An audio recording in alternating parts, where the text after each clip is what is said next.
Well, hello there. I had to get my coffee that I promised.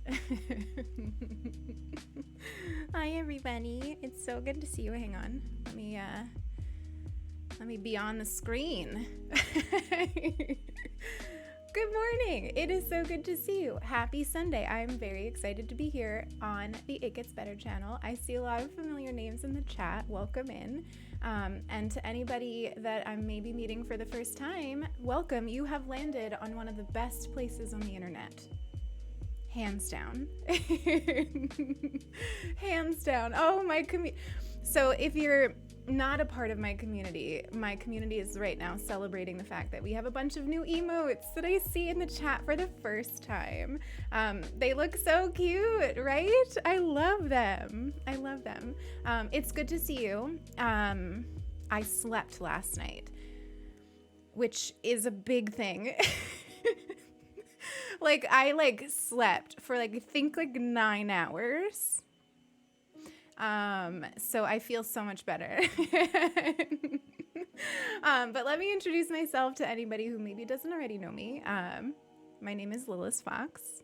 I use they and she. I almost said the. I use the pronouns. The only pronouns in existence. No, I'm just kidding. I use they and she pronouns. I'm non-binary. I'm queer. I'm a lesbian. And I'm overjoyed to be here with you today. We're gonna have a very chill stream. So the plan for today is just Sunday morning slow, chill chats. I want to talk about some stuff. I want to talk about a little bit of identity in flux, labels in flux. And then I want to talk about some of our favorite games for exploring identity, because we're gonna play Stardew today, which I think is a really excellent game for that. And I actually have a homework assignment for the chat today. Just a little, have you ever done any pick crews? There's this pick crew going around right now that lets you create your own romanceable Stardew character. And I'm gonna put it in the chat and you all can do it. And I thought maybe we could make one for me too. I already made one, but maybe I would make another one, because that sounds kind of fun. The thou pronouns, best idea. Honestly, I kind of like it. I kind of like it. Let me say hi to everybody in the chat. I haven't done that in forever and I want to. Gnome, hello. Ellie, hello. Good to see you. Ryan, hello. Mallyumpkin, hello. Oh my goodness, all the friends coming in. Hi, Fern. It's so good to see you. My goodness. Ryan, hi. It's good to see you. Welcome. Hi, Joe. Joe, don't worry. Your mod sword is coming. I neglected to tell Sulky that because I forgot that you didn't have one. I just assume that you're a mod in every channel. Is that a healthy assumption? So don't worry. It's coming. Glitch, hi, good to see you. Hi, child. Enjoy your lurk. Dill Pinion, welcome in. You've got some adorable emotes. I love them so much. Hi, Lucelli, good to see you. Corvus, hello. It's so good to see so many familiar names over here. Hi, Tiny, I love you. Professor Chuckles, welcome in. Good to have you. Thoust. You did that one too? It's literally so fun. So we'd probably do it together. Because I can't help but, I don't know, there's something so satisfying about making a peek crew. Hi, Brookie. It's so good to see you. Welcome in, everybody. If you have any questions about It Gets Better or about me, please at any time throw them in the chat. Hi, Diva. Deveiling? Let me know if I'm saying that wrong or if you'd rather me say it somehow else. Yay, there's your sword. Poor Sulky is just waking up. And I was like, can you give Joe a sword? Yeah, poor Ellie was the only one for a minute there. Yeah, so can we get some love in the chat for Ellie and Joe, who are actually my mods, who are helping out at It Gets Better today, and they're just amazing souls. It's good to see you, Deveiling. Welcome in.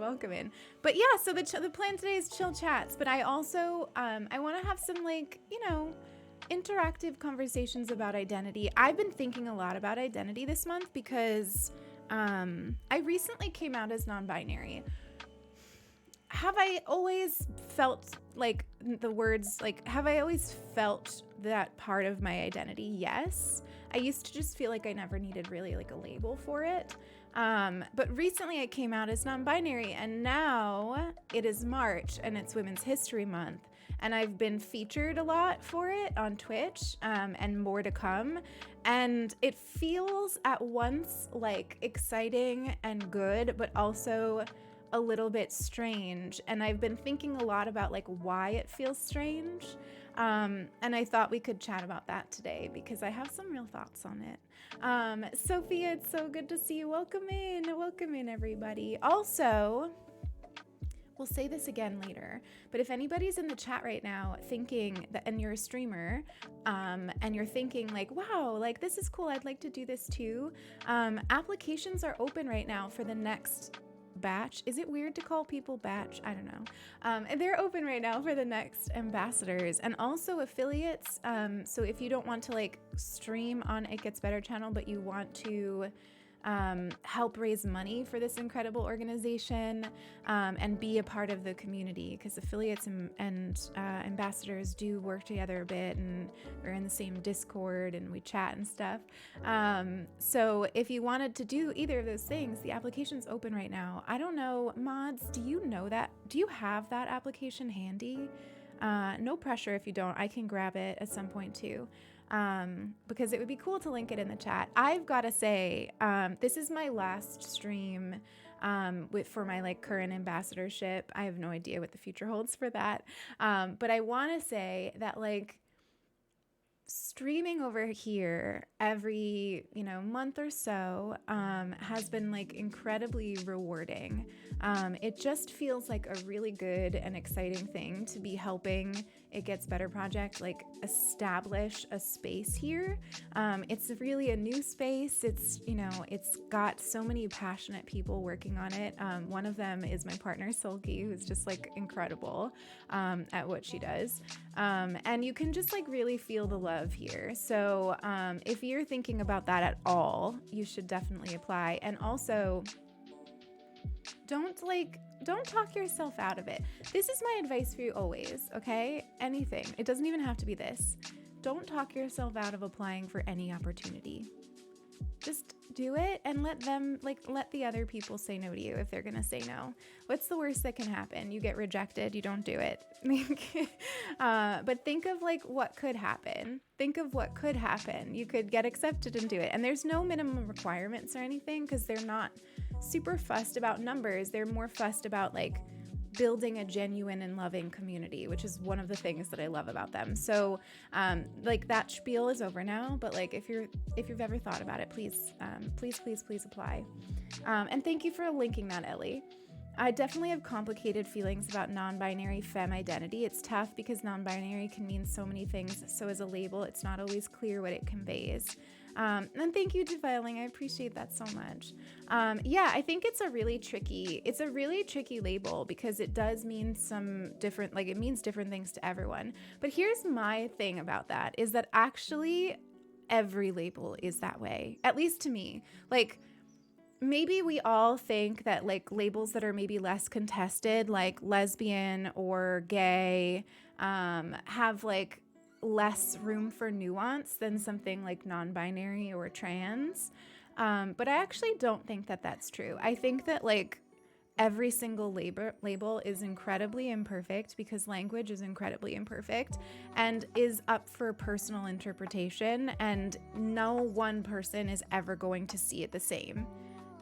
No one person is ever going to feel like their definition of their labels is the same as somebody else's.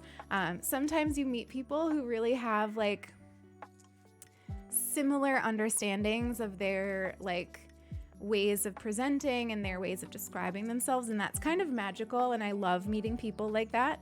But at the same time, I think it's cool that people have really different interpretations for things. But it's tricky though when you're trying to like explain who you are to people who maybe don't innately get it. Fern coming in because I'm definitely talking about you. How dare you? Fern and I had this conversation I guess it was yesterday, about like gender and like wanting to essentially be like hot girl boys and like and like being able to just like have a weird conversation like that where it's like really just not making any sense to anyone else, but you get it. And that's the magic of labels, is it brings you to people and then you can learn about them and you can also see yourself reflected in them, and it's great. But it can also be really constricting, especially from other people. Hi, Cold Center of a Hot Pocket. What an incredible username. What an incredible username. I hope everybody has something good and hot to drink. Or cold if you're in like a warm place. I'm actually really looking forward to switching over to iced coffee soon. I'm one of those people that definitely changes the kind of coffee I drink depending on the weather.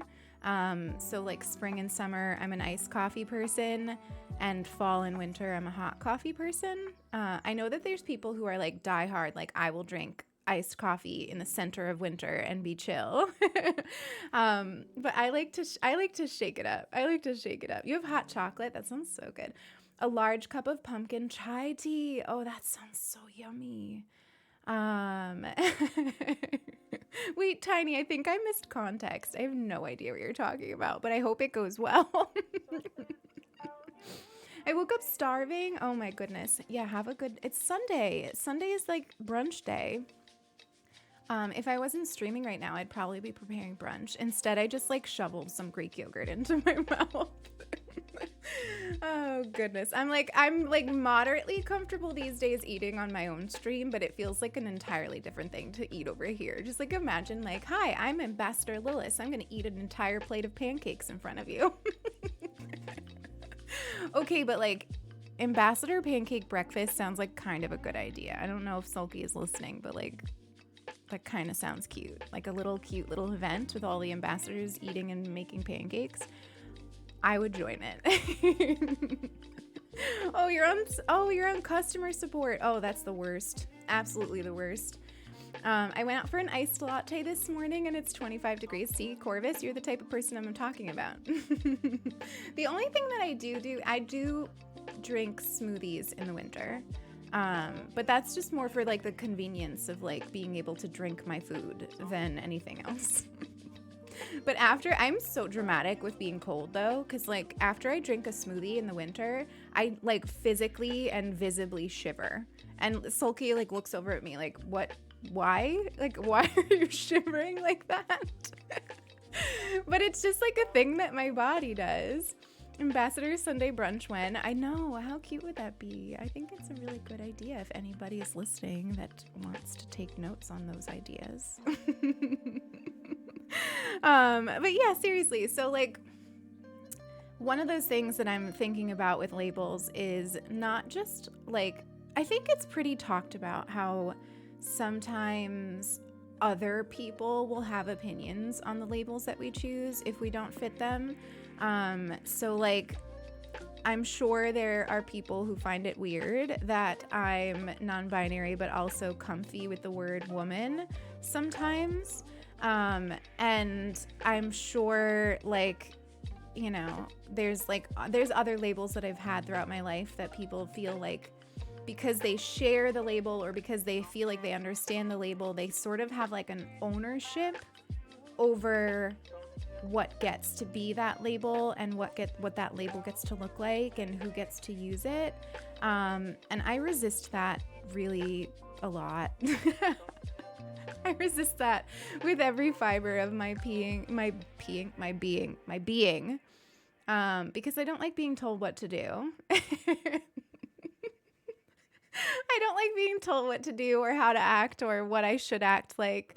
But that's something that I've evolved over time with, and I used to be really uncomfortable with. And so if that's you and you feel like maybe you want to try a label or you want to like describe yourself in a certain way, but you feel like you don't completely fit in the box, maybe this is a good stream for you, because we're going to talk about that for a while today.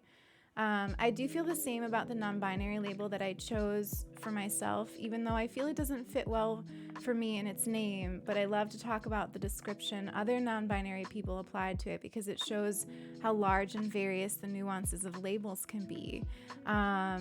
It creates more binding in the community than separatism, as long as everyone is listening and respectful. And that is like the ticket. That's like the ticket. And that's what I love about it. When I first kind of like came out, especially to my community, I talked about the fact that the reason that I never applied labels to my gender is because I felt like it was this almost like amorphous, constantly shifting thing that language just really never fit. And so what I did with it mostly was I just kind of existed. And like some days I would look a little bit more femme, and some days I would look a little bit more masculine, and sometimes I would have really masculine hair. And like obviously there's a lot more to gender than like how you present, but it's one of the ways that I like to play with gender is by like the expression and what I'm looking like and what I'm doing with my hair and all of that. Like, you know, there's so much in that, right? With like the binary of like short hair being masculine, even that is like a whole thing. But like, I love to play with my gender in that way, or at least I have in the past. Lately I haven't been. And I never felt really like I needed to put a label on it, because it was something that people would innately see on me. Like, it was just obvious, you know, like I can't describe it any better. It was obvious that my gender was like not necessarily always woman. And so I never felt like I really needed to like have a label to describe myself, because it was something that I just did, and it was just me. And I also felt like none of the labels really fit me completely and perfectly. And it wasn't until I started being like live on the internet a bunch of times a week with like less of an ability, I think, to express myself, or less maybe of a comfort, honestly. I haven't felt super comfortable expressing myself through fashion and things for various reasons. So I think I just felt like maybe it was a good time to have like an actual word. Hi, Emily. It's so good to see you. And Vic, it's good to see you too. So yeah, I was like we had a whole long conversation about the fact that I felt like none of the words really fit. And that they would constantly evolve. And I started out using genderqueer, and I really do like genderqueer, and I still like it. And there's also olive green in the flag. And I really like the color olive green. But what I like about non-binary is that it is such a wide scope. It is such a wide scope. And I think the more that I've talked to other non-binary people, and the more that I've like consumed media on this and like thought about it myself, the more I've realized that that's what makes that label so beautiful and incredible and special is the fact that it is so varied in a way that I think all labels are varied, but I think that the non-binary label is like this magical rainbow of like just the most beautiful people in the world, in my very unbiased opinion, just like shining in ways that like make sense for them. And I think that's what kind of started to draw me to it, is this fact, to me it's like it's a label that sort of innately has that scope to it, if that makes sense. I think in a way that's why I finally settled and felt comfortable and at home when I heard you talk about agender, because it felt more fluid and that felt like me. Yeah, agender is also a cool label. I think for me, I just sort of like accepted the fact that my labels are going to change probably as often as my hair does. You know, but like at my core, I think, you know, the parts of me and my gender and my sexuality that are like the most unique and the most special are not always captured by the words. And that's okay, because not everybody needs to have like an instantaneous understanding of who you are and like how you present and how you feel about yourself. And I think it's fun to be contradictory. I get like a tremendous, you can see it on my face. I've got a big old smile on right now. I get tremendous satisfaction out of describing myself as a non-binary lesbian because they feel contradictory to me in a way, like historically, for lack of a better word. Like lesbian is supposed to be woman loving woman, you know, and it's kind of got this like binary vibe to it. And then, you know, adding in non-binary and combining those two together really makes me very happy. So I think, you know, playing with labels that sort of contradict each other maybe, or just like feel like they represent you in fun ways that like make you feel good is what it's all about, in my opinion. I mean, I'm just one queer on the internet, so does it make sense when I say that's why I identify as queer, because my labels change? Yeah, that's what I've always, and that was kind of what I used to do, Ellie, is I was queer and it was obvious. Like, I was, you know, and I still do love the word queer and I still do define myself as that. I know not everybody loves that word. It's a word that has a lot of history. It's been reclaimed. I try very carefully not to describe other people as queer unless I know for a fact they like the word. But I gotta say, I just like love the word. So I end up using it a lot. But it's great because it is an umbrella and I think it does capture that. So I think it's only, like I said, it's only the last like half a year that I wanted to actually put words to my gender other than that. Non-binary didn't start to resonate with me until I met some non-binary femmes and realized that non-binary isn't necessarily a space between masculine and feminine. Honestly, Corvus, I feel like we're so similar. So my history is one where I did for a very long time pursue an idea and an aesthetic of androgyny that was actually not very healthy for me. So it pushed me into unhealthy habits. It wasn't it wasn't a healthy image of what androgyny looks like or can be or is.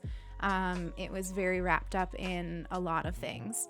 And so for a long time, once I healed, I resisted labels that would sort of push me toward that, because of my own personal history and discomfort with pursuing androgyny.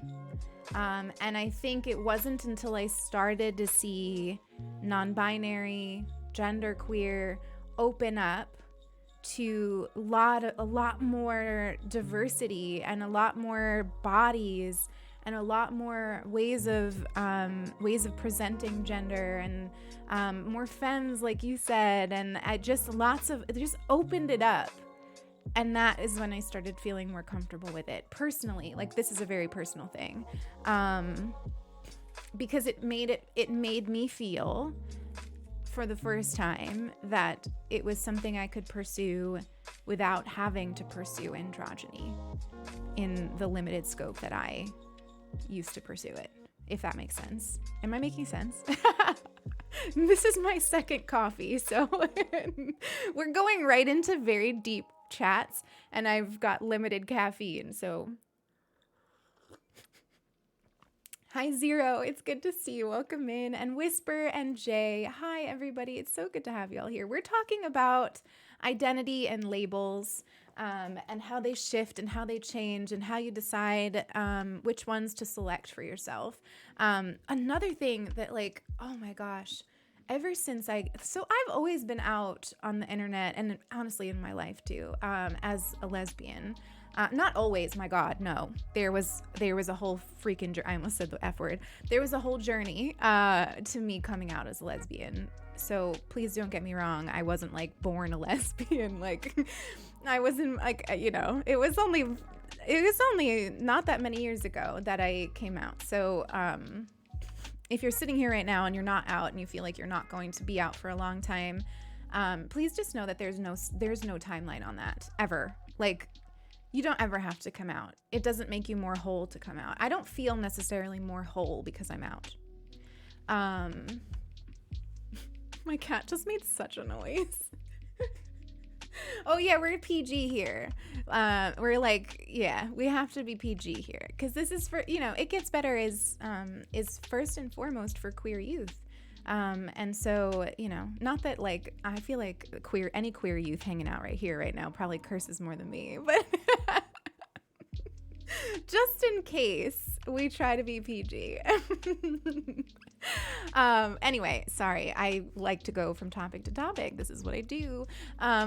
I was saying coming out, you don't need to do it. But what was I saying before that? Because I feel like I had a point to make. Oh no, I lost it.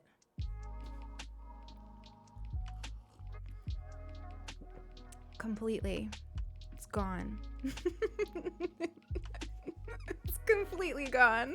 I feel like it was good too, and I just completely lost it. Oh my goodness. Chat's full of noodles. Chat's full of noodles. Hi, Icy. It's good to see you. Welcome in. Welcome. Okay, so let me backtrack here. We were talking about how you don't need to come out, but why did I bring that up? I wasn't always a lesbian. I don't know. It's gone. We'll get it back. It started with lame. I love how chat always tries to get me back to my thoughts. You're so sweet. You're so sweet. So yeah, that's kind of, we'll get back to it. It's fine. I only came out to one person, and it wasn't until last year when I did. Yeah, and it like truly like there's no I think that there's a lot out there, and I get it, right? Because it is a big deal to come out. It is. We say congratulations to each other when we come out. We embrace each other when we come out. We have coming out days, and and because it is a big deal, and it takes a tremendous amount of vulnerability and bravery. But I do think that there is often this sense that if you aren't out, you are less complete.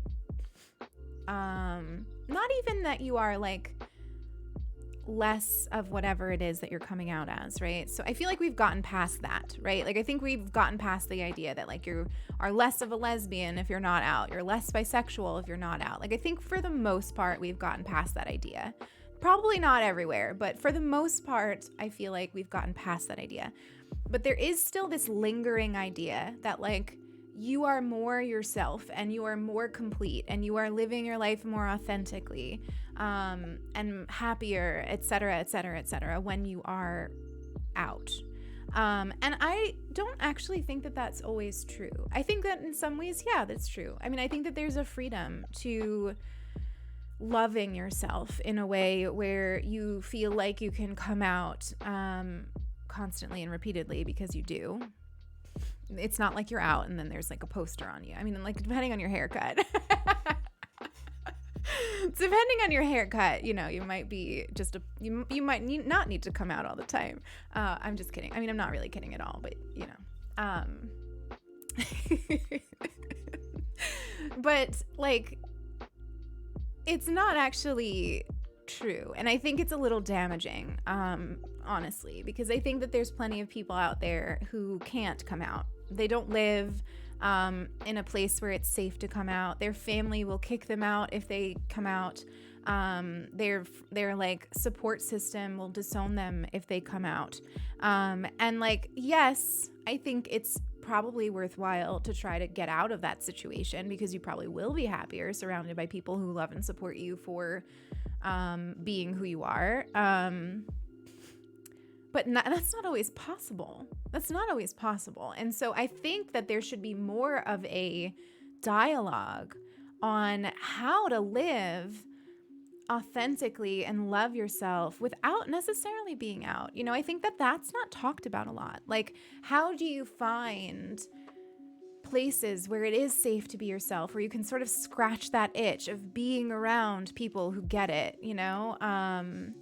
And I think spaces like this one, not to be like peak ambassador over here, but like spaces like this one are it, right? Like, because for the most part, you could probably safely come onto the internet, you know, with a username that, you know, isn't tied to your name and stuff, and be the full version of yourself on the internet, or even play with who you are on the internet, because you have, unlike me, you have an anonymity on the internet. Like, you can change who you are and how you want to be perceived all the time. And I think that that's like such a freeing and great thing for people who maybe can't be out in real life, or maybe just don't want to be, which I think is another thing. Like, it can be exhausting. It can be exhausting explaining the like many facets of your identity. And if there's minimal payoff, it's like, I'm just going to hang out with my internet queers, you know? Hi, B. It's good to see you. Welcome in. I felt drawn to fair pronouns, but I feel very uncertain about using them openly. It almost feels like I don't feel comfortable explaining. So I think neopronouns is a tricky thing, because like it is like people are so they're not used to it. People are still getting used to they them pronouns, even though they use them all the time organically without even realizing it. Like, and it's tricky on the tongue for people to be able to like use words that are completely new.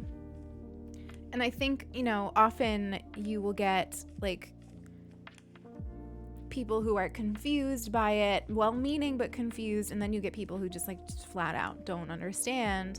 And it can be really exhausting if that is so affirming for you, because it kind of gets rid of the affirmation, right? Like, if you have to explain to everybody in your life why you're using your pronouns, how to use your pronouns, what your pronouns are, all the time, every time you try to communicate with anyone, it's like, is it even affirming you anymore? Like, it's exhausting. And so I totally get that. I totally get that. And I think that that's like, we talked about this last time I was on here with the incredible Tophilium, who you really need to follow if you're not already. So hang on. Twitch.tv. Tophi is one of my dear friends, and came on with me to have like a really wonderful conversation about identity. And we talked kind of at length about like how incredible it is to have internet communities who already implicitly understand those things and can affirm you when you do decide to try out those pronouns or to try out certain labels. It's just incredibly nice to have those communities that are already well versed in those. This is a space, by the way, Corvus, where you could feel free to play with those if you want to.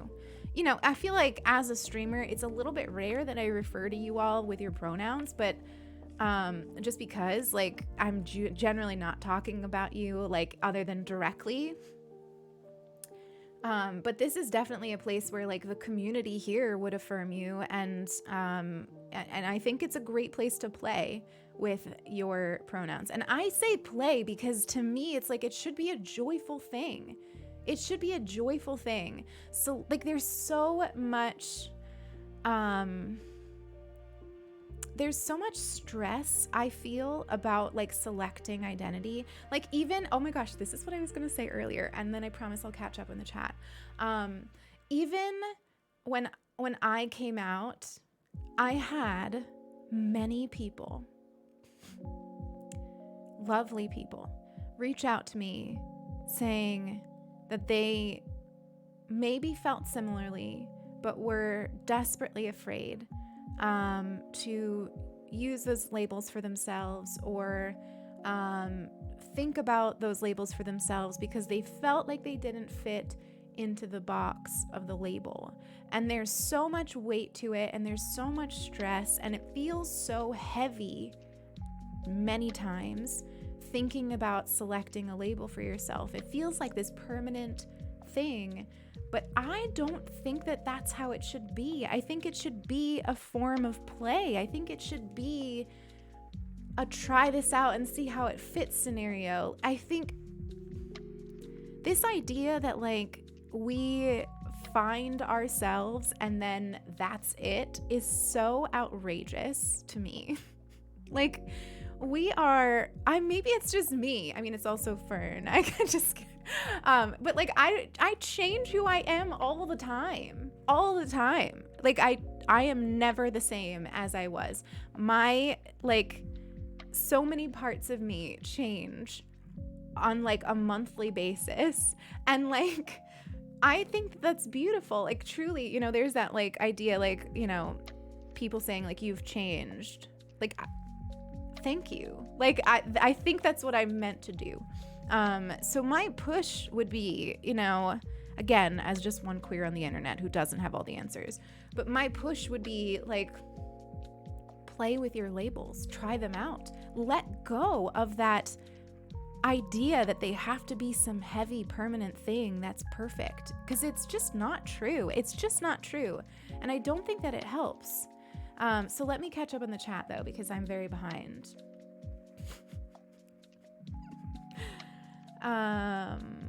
Is it bad that I felt odd when people congratulate me for coming out? I don't feel brave. I wish I didn't have to be congratulated. I wish I didn't have to tell people.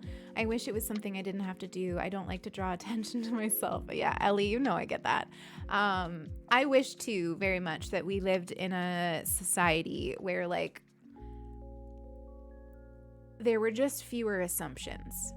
You know, and I think that the reason people have to come out is because we assume that they are straight. We assume that they are cis, or the opposite. We assume that they're trans, you know, whatever. Like we just make a lot of assumptions about people based on how they look, how they present, who they hang out with.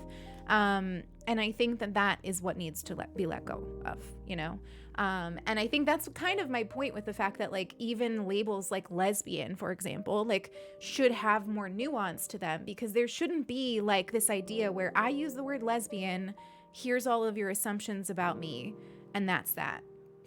Because I get an icky feeling when people make assumptions about me. I do not like it.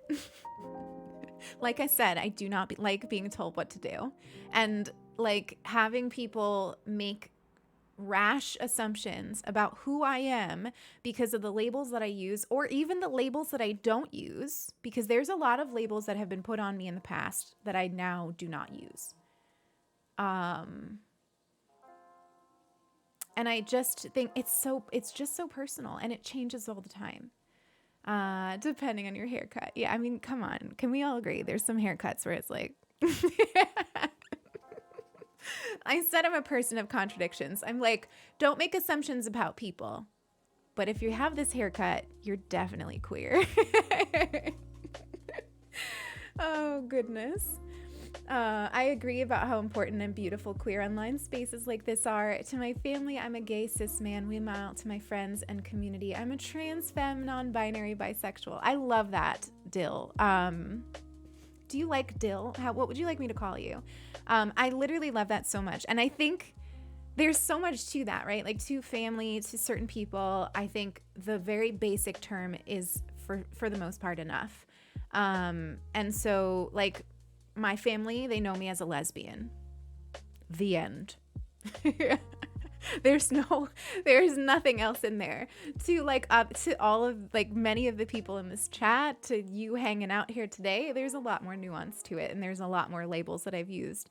But to my family and many people in my IRL life, lesbian, that's it. And that's just because I protect my energy, you know? I feel like it's always important to know that nobody is entitled to have you come out to them. It's your decision to do that, and nobody is entitled to that information unless it's something you want. I think that's a very great point, Brooke. That is so important to know, especially for like well-meaning allies, I think. it is a sign of great trust if somebody comes out to you. That's why anytime somebody comes out in this chat or my own chat, I see it as the ultimate compliment of our community and its sense of safety. But it's not something where like you know, if you are close with someone and they don't come out to you, you're not close with them anymore. Because it might just be that they don't feel like talking about it. Or they might be a lot like me, where I just kind of like to exist, and then whatever people think about me, they think about me, but just like I just exist as who I am, and I don't always put labels. My labels are kind of out there on the internet because I think there's some power in it. I think there is some power in me labeling myself in these spaces so that like-minded people can find the space, but also so that maybe people watching can feel entitled to try it out for themselves, or to experiment with identity themselves, or honestly for the simple fact of sort of making the statement like, hey, people on Twitch, non-binary creators exist and are worthwhile, you know, because there's like a power in that. So that's why I put my labels around. But like I said earlier, like my IRL life, I just exist. I don't put myself into boxes because I hate them. Can I say for a moment how grateful I am for all of you? This time a year ago, I was far less comfortable in my own skin. I wasn't as sure of my gender, my sexuality. I wasn't sure of who I was, but I'm so sure of who I am now.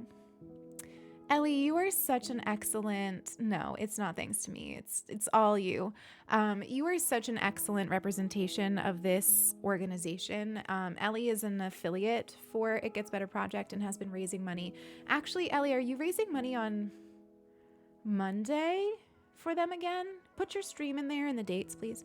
And you're just an emblem of what this organization stands for and represents. So I'm really proud to have you here with a mod sword, I'm just gonna say. Also, I love y'all loving on each other in the chat. I'm so behind, I'm sorry. I'd much rather use she, her and not have the hassle. I don't feel hurt by she, her, even though Faye Fair feels better, but then I also feel guilty for not representing. So that to me is something that I've been dealing with, Corvus. And I think it's something that we all need to just let go of. We all need to just let go of it. Like, a pressure to represent an identity that feels good for you is, I think, detrimental. Like, I just think it's detrimental. Like, I think it's too much pressure on a human. You can't be an emblem of non-binary identity because you can't possibly capture the nuance of non-binary identities. You yourself, one person, you can't possibly capture it. And I don't think that so I used to think that in order to be non-binary, I needed to use they, them pronouns. And for a while, I thought I wouldn't like they, them pronouns. Now I love them and they're my favorite. I still take she, her, which is why I have it here. I wouldn't have it here if I wasn't okay with it. But I love they, them, which is why I put it first.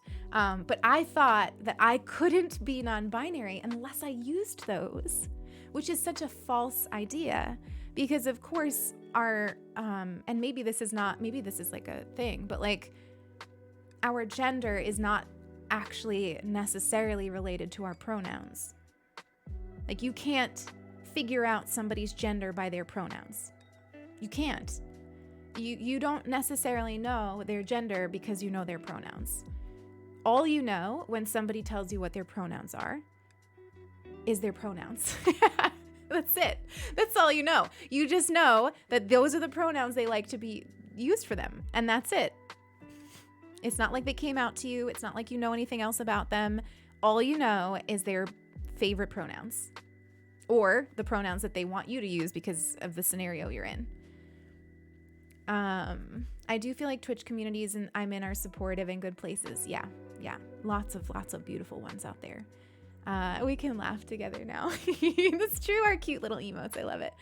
I think that's one of the things that struck with me when I first saw someone use it. I was like, we can do that. Yeah, it is really lovely. It is really lovely. Every single moment I've ever had where I've been like, wait, I can do that has been such a pivotal moment for me. I love those moments. That's why I love exploring my identity. I used to feel like I was like an innately selfish person because I spend a lot of time self-reflecting and thinking about who I am and what I want. And I'm like, do other people like sit here and just like think about themselves all the time? But I just find it fun. I just find it so fun. Like sitting here and thinking about like who I am and how I want to be and divorcing that from other people's expectations of who I am and who I should be. It's a fun thing for me. It wasn't always. It used to give me a lot of stress, but now I find it fun. On the subject of neopronouns in my language, French, we have a different issue because it's gendered language and we don't have the equivalent of they, them. So we had to create one, which went along a reconstruction for inclusive vocabulary and gender equality. I have a question for you, Dveiling. Can you share what the word is? Because I'm curious. I've learned French. I'm not great at French, but I know some French. And I also know that you in France have that, like, I can't remember what it's called. I feel like it's the Academy or something, that actually like dictates like what the language is and like protects the language. And I'm curious if the equivalent of they, them has been in that yet. I could look this up. So if you don't want to answer, please don't feel pressure. But like, I am curious about that. Language does make a barrier. Yeah, it does. It does in some cases. Dill is good. Okay, good. Oh my gosh, I'm so behind. Okay, I think I'm finally catching up here. I've found with experience when someone does come out to me, all I really want to say is thank you for telling me. Thank you for trusting me with that, because I know I'm not entitled to that info no matter how close you are. And that, yeah, exactly. That's it. 9 a.m. tomorrow on Ellie's channel. So go ahead and follow Ellie so that you can help raise money for this beautiful, beautiful, beautiful place that is allowing us to sit here right now, having a coffee and just talking about these things. Like, honestly, I think just having a space where we can just sit here and chit chat and talk about identity and how it shifts and what labels we want is such a special thing.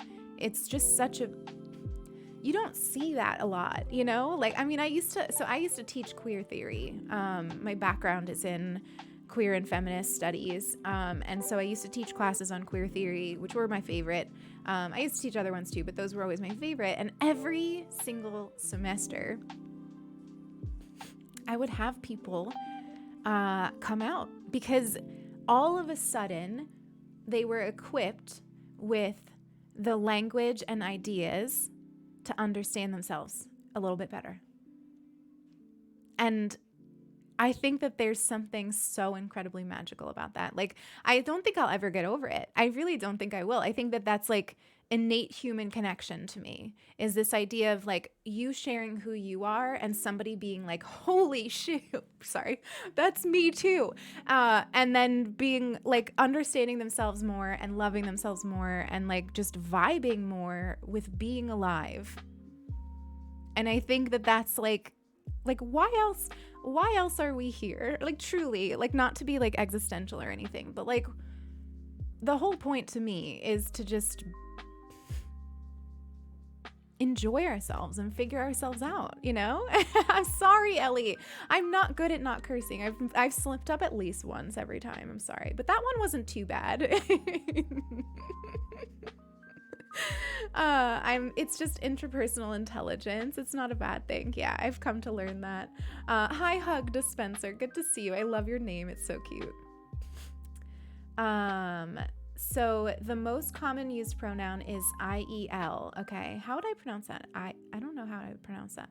My French pronunciation is like atrocious though. Like, my teachers would always laugh at me. For some reason, when I try to speak French, like my New Yorker accent like comes out even more. Like I feel like I'm able to kind of hide my New Yorker accent in general, except for in some circumstances. But like for some reason when I speak French, it's like it's just really obvious that I'm from New York. The academy's not trusted. Okay. That's what I figured. So my teachers never talked about the academy in that way. And I always wanted them to, because I had a feeling that that's kind of the vibe. Like any sort of governing body of language to me feels like a pretentious elitist thing, you know? Like we have like here we have like the academics who, you know, don't like they don't like the singular they because it's not grammatically correct. And I think that's obviously trash. And I figured that's what the academy was like, but I was curious. So thank you for sharing that with me. I have the bilingual issues as well. My native tongue is Arabic. It's a very binary language. Yeah. I think that's a lot of languages have the like innate gender in them. I mean, even if it's not in the language, pretty much every society has this like really strong foundation of binary gender. You know, even if it's not deep rooted in the language itself, it's still there. And even though English doesn't have like nouns and that are, you know, gendered, we are still very, very, very gendered in general. So I think I always like a lot of times I'll find people who sort of like compare other languages to English in a way where it doesn't, they like the other languages don't measure up because they have like this binary gender emphasis. And I think that that's too forgiving of English societies. Like I just do. I think we're just as caught up. We're just as caught up in gender. No sibling word in Dutch either. You know what I want to kick off more than it has? The word nibbling. Like I have a niece and nephew, but like I would love to be able to just call them my nibblings in like general society, like, but most people look at me like I have 10 heads. People on the internet know what it is, but like most people have no idea what I'm saying. And I want that to kick off so much more. Just because like, why? Like it just feels, it's honestly easier to say. It's easier to say than being like my niece and nephews, you know? Like I would love to just be like my nibblings. It's so cute. Aunt and uncle. Is there one for that? That's great. That's great. Even the words aunt and uncle, like I feel like so many of like that's actually a great example of the fact that English isn't actually all that better, because like we don't have a word for an aunt or an uncle that is gender neutral, I don't think. Yeah, Vic, it's because it's not like an official word by any means. It's more like a word that's used in like queer circles online. Nibblings is the cutest. I know, I love it. I heard nibbling in your stream first. Yeah, you've been hearing it. Have you heard it just online though? Like, because every time I've said it, like in real life, people are like, "What?" Nibbler is my favorite Futurama character. I love that. Hi, Mech. It's good to see you. Welcome in. It's very sad for the subject of sibling. We had to dig in ancient texts to find one that could find that sort of situation where you have where you have to gender someone by default. Yeah. Uncle? Is that correct? I never thought about there not being a gender neutral term for aunt or uncle. Yeah, I thought about it because my nibblings call me auntie. And Like, I'm fine with that. But I also was like, is there something else? Because I think they would call me anything, you know, and that's like the magic of kids. Like, I don't even like kids, but like, like there is so much magic to my niece and nephew just like fully accepting me for who I am without me ever having to like do more than just say like, this is my partner. Like, they just innately are fine with anything that I am because they see me first and foremost as a person. And they're never trying to like assume things about me because they haven't developed those assumptions yet. So they're just like that's my auntie, you know, like that's it, you know. Pibbling, parent of sibling. Okay, I like it, but I also feel like people would have no idea what I was talking about if I tried to use it. I heard it from a celebrity. Wait, which one? Brooke? Uncle? Uncle? See, the problem with uncle is I feel like I can't say it in a way where it's obvious that I'm not saying uncle with a weird accent. That might just be a me thing though. But like, I feel like when I say uncle, it just sounds like I'm just saying uncle. It makes me think of Pebble. Yeah, it's so cute. My nieces call me Tanti. Yeah, that's German, right? I think that's German. Back in another lifetime, I learned German, but I don't remember it anymore. I know like some words, but I couldn't speak German if I was asked to. I would love to have my niecelings use an ungendered label for me, but that also requires coming out, which I'm not able to do right now. Yeah, I haven't explained my gender to my family because I don't really think that I need to. Like, my family is used to my gender presentation changing pretty often. So I just think that they don't need to necessarily know the words because the words are constantly changing. And I find it exhausting updating people when I can't just, like, I find it less exhausting online because I can just one day start using a different word. And everyone's just kind of like, okay. It's not like that with family or a lot of people in real life because usually there's the expectation that you'll explain. And I don't always want to, you know, here or on my own stream. If I don't feel like answering a question, I just don't. I just say, nah, thanks, but I'm not going to answer that. That doesn't really fly with family, you know, at least mine. I have a question, only if you're comfortable. What does they, she mean as your pronouns? As someone who's cisgender, I'm curious. Yeah, so we've been talking about this. The fact that I describe myself as non-binary. And for me, that means that I'm comfortable with a fluidity to my identity. I don't like being associated with either the binary of woman or the binary of man. And for me, I wanted that to be reflected in my pronouns. I started enjoying that being reflected in my pronouns. And my journey with that was I started out by just using any pronouns. And actually, folks who have been watching my streams on this channel since I started, if you pay attention, you'll notice that my pronouns have changed quite a lot. I used to have any. I think I used to have she, her. And then now here we are with they and she. And the way that I kind of figured that out is through people who, bless them, were willing to try different pronouns for me. And I was able to figure out how it sounded and whether I liked it. And so for a while I had this one friend, Tofi. Honestly, I think it was only Tofi at the time that did this. Because Tofi's amazing. Started when I used any pronouns, started sometimes occasionally using he, him for me, and I didn't like it. I loved them for doing it, don't get me wrong, but I started to feel not great about the pronoun usage for me. Even though I love masculinity and I love expressing my masculinity, I don't like the he, him pronoun for myself. So I started being only okay with they and she.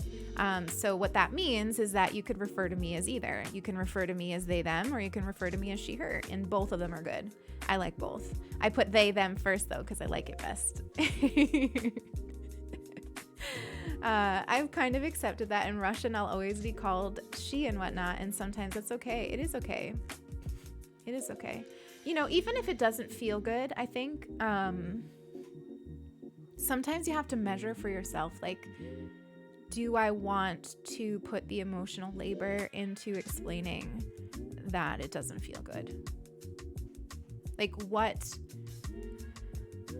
harder for me in a given moment? Is it the twinge of ick that I feel when someone uses a certain pronoun for me, or is it the labor that I would need to put into explaining it? And a lot of times for me, the momentary ick of a pronoun is preferable, you know, but it depends. It depends. In Arabic, you have a different label for aunts and uncles on each side of my parents. Like paternal aunts and uncles have different labels to maternal aunts and uncles. Well, that's very interesting. I had no idea. I kind of like that though, not from like the gender perspective, but from like a knowing when you're talking about them, like who you're talking about kind of thing, you know? Like, I just feel like that kind of sounds kind of useful. No nibbling. I heard a celebrity use it once when I was referring to their sibling's child who is non-binary. Okay, I love that. Honestly, but what I want for that word, is for it to not necessarily just be used for like non-binary kids. I want it to be the assumption. Like, I want it to be the word that people use until the kid says what their gender is. I don't think we're going to get there anytime soon. But wouldn't that be great? Wouldn't that be so nice to just have like a word that was very accepted, that was just gender neutral, you know? Of course, Mech, I see that as like one of my primary reasons for being here on this channel. So I want to just kind of reiterate that to everybody in the chat right now. I have, there are a few things that I won't answer, but there's no shame ever in asking me them. So if you have any questions at all about me, my identities, about anything about LGBTQIA plus identities, if I know the answer, I will answer them. I'm very, very happy to do that while I'm here on It Gets Better. Do I always want to do that on my own channel? No, sometimes I just want to exist. But here, that's why I'm here, you know? It was J-Lo. Oh my gosh, yes. What was the name? No, not J-Lo. I'm blanking. There's somebody else who has a non-binary child. I don't know. I don't keep up with celebrity culture. Dude, I don't keep up with it. Oh my goodness. I love that, trying them out and seeing how they feel. Honestly, Corvus, I think that's, like, I don't want to say that's the only way, because obviously people are different. But, like, I found, like, theoretically, in theory, which I love theory because I'm, you know, a philosopher at heart. This is what my background was in. So theoretically, I was great with he, him pronouns. I was fine with it. In theory, the idea of any pronouns was like, yes. F gender. F people's assumptions about me. Let me take on all pronouns, any pronouns I'm good with. I loved it in theory. I loved like how fluid it was. It was really exciting. I was super into it.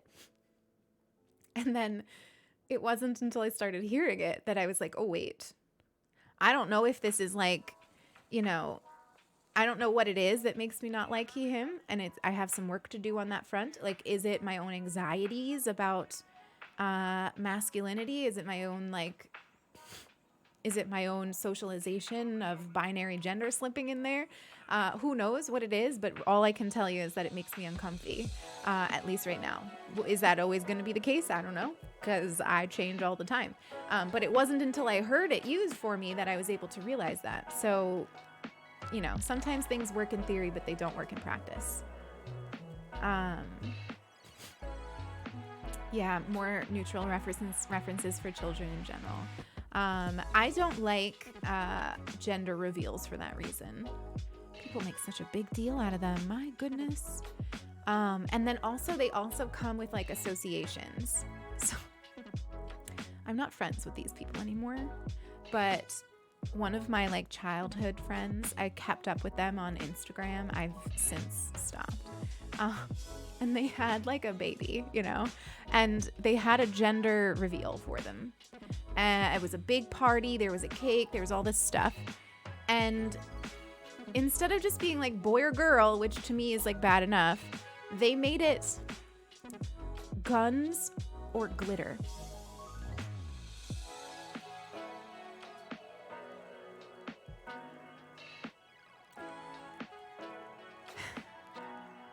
Imagine putting that on a freaking baby. Like, not just like if you have a penis, you're a boy. Not just that, but if you have a penis, you're a boy and you like guns. And like forget all the rest of the stuff that comes along with it. Like, I just no.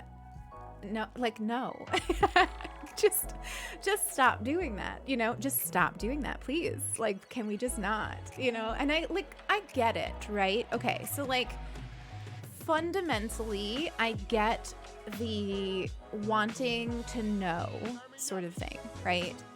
Like I get wanting to know. I get being excited, but I also just feel like there are so many things wrapped up in what that child is going to become based on their genitalia. And like, I'm sorry, but I was a major disappointment. like I was a major disappointment because I did not line up ever once in my entire life to what my genitalia were. And I just would love it if we could just stop doing that to kids, you know? Because it just doesn't need to be a thing. It just doesn't need to be a thing. So I don't know. Let me catch up here though. Do you say nibbling is gender? No, not sibling. Sibling is gender neutral to me already. Nibbling is niece and nephew, gender neutralized. But do know, folks, that like if you start using that word, like please start using that word. Help us out here. But if you do start using that word, people might not know what it means. So you might have to explain. One of the things Arabic has better than English. So when I talk about it in my family or hear someone talk about theirs in English, it makes it harder to have like yeah, exactly. It's like, who are we talking about right now? I don't like he, him either. It makes me uncomfy. Yeah, Joe too. It's just, and I haven't been able to figure out what the reasoning is, truly. And then part of it could be a block that I have, you know? And so maybe one day I will be comfortable with it. Who knows? But right now I'm not. So, exactly tiny. Yeah. Mm-hmm. Yeah. They're just genital reveals, right? Yeah, it was guns or glitter. It was really bad. I unfollowed them. I saw it and I was like, nope, not that, never that, never. I get using the binary genders until a child knows for themselves, but what is this nonsense? Yeah, so I'm okay. Like, honestly, I'm fine. Like, pronouns and stuff, like, I think that that's fine because sometimes it can be just a lot to like, because our society is the way it is, it can be a lot to like try to have a kid with, you know, gender neutral pronouns and stuff. But I think the assumptions have got to go. There's so many assumptions about like what activities the kid is gonna do and like what they're gonna dress like, and oh my goodness. If I could just spare like any kids from the amount of curlers I had to wear as a kid and like dresses. When I was old enough to communicate that I didn't like them and I was still putting them. You know, like that kind of stuff is what needs to go. Like, because I have a vagina, I have to wear a frilly dress with lace? Like, what is that? Like, when did we decide that? Just, I hate some aspects of femme clothing. Yeah. Exactly. And like, listen, don't get me wrong. Like, I'm not saying that if you, like, I think that there's a couple things at play, right? So there's like, you want to be non-binary, you are non-binary. great. Or you just want to like open up what a definition of woman can be, and you like defining yourself as a woman. I think that those are two separate things, obviously. Like I am non-binary because I like to oscillate between gender, and my gender doesn't feel like it's captured by anything.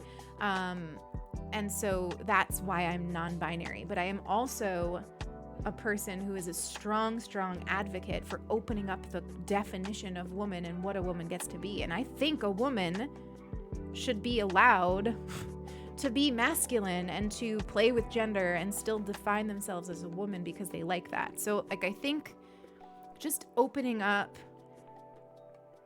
assumptions in general, like getting rid of them and opening up definitions and allowing for more nuance in every single label is so important.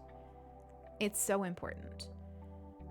What do you think is one of the biggest obstacles currently for gender neutrality? I mean, so I live in New York, which is a weird place because our laws are created primarily by the vast, like, you know, our like officials are voted in by the vast amount of people that live in Manhattan. And so we are fairly liberal as a state. So our laws are decent. There are decent protections. They're not perfect, but they're decent. But like in practice, in everyday life, New York, outside of New York City, is not a very loving, welcoming place for queer people. And I think that people don't realize that. I think people think you live in New York, you live in some like really progressive state and everyone is accepted, and you know, there's like LGBTQIA plus people everywhere with like gay haircuts, and it's like amazing, and you know, like it's just not like that though. Like where I live is like very fundamentally conservative. Like it's exceptionally conservative. And so like it varies where you are. But I think, you know, speaking of laws right now, we have this like actual attack. Like there is an actual structural attack right now going on in our country against trans kids. Like this is a structural attack. It is intentional. It is in response to the progression that we've made as a country, as a society. And it is an attempt to walk back that progression. And it needs to be fought at every angle, every single angle. So right now that's not happening in New York, and probably never would. Knock on wood. But does that mean that like I don't need to like fight that? Absolutely not. Because like to me, if it's happening in Texas, I care about that, you know? Like I don't, just because I live in New York where I don't have to deal with that, or you know, my niece and nephew wouldn't have to deal with that, or I wouldn't, if I ever had kids, I wouldn't need to deal with it. Like that doesn't mean that I don't care about it, obviously. Love wearing a suit. Yeah, exactly. And I think that that's a hard distinction, honestly. Kind of just going back to that, like opening up the word woman idea. Because for me, for a little while, I was like, wait, am I non-binary, or do I just not like assumptions that are put on me with the word woman? And I wrestled with this for a very long time, to the point where actually I used to get annoyed, like full disclosure, full vulnerability with you all right now. I used to get annoyed at the idea of like non-binary, because I thought that it was like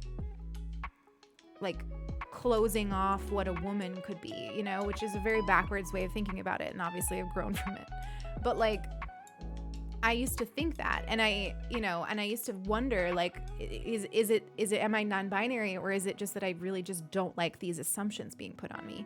I've come to realize that I'm very non-binary, but like, it was a hard thing to get to. It was a hard journey for me. It was a lot of research. It was a lot of thinking. Connecticut is the same way. Growing up in a small town here was rough. It wasn't until college where I went to a very liberal school. Yeah, exactly.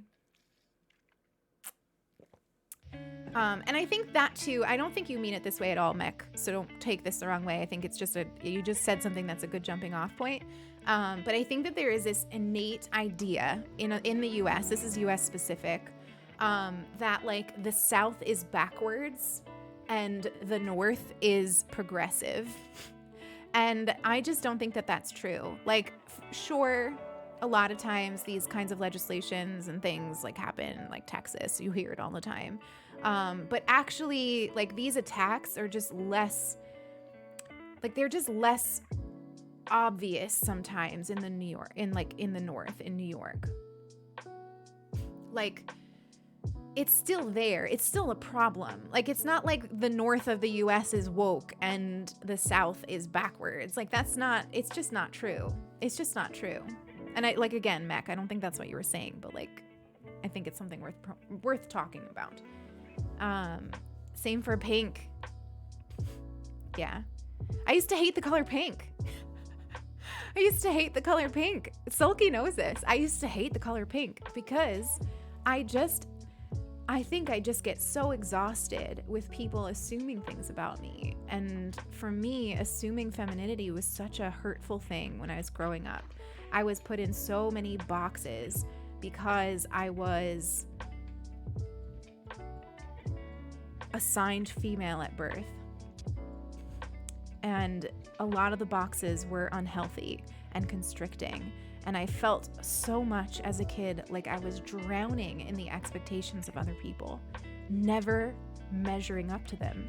And sometimes they were well-meaning expectations. My mom would tell me about how she dreamed of having a daughter who would dance and play with Barbies because she loved those things, right? And so when she found out she was having a daughter, like, she placed all of those things onto me. And I never liked them. And I always felt like I was a disappointment. And like, those are minor things, right?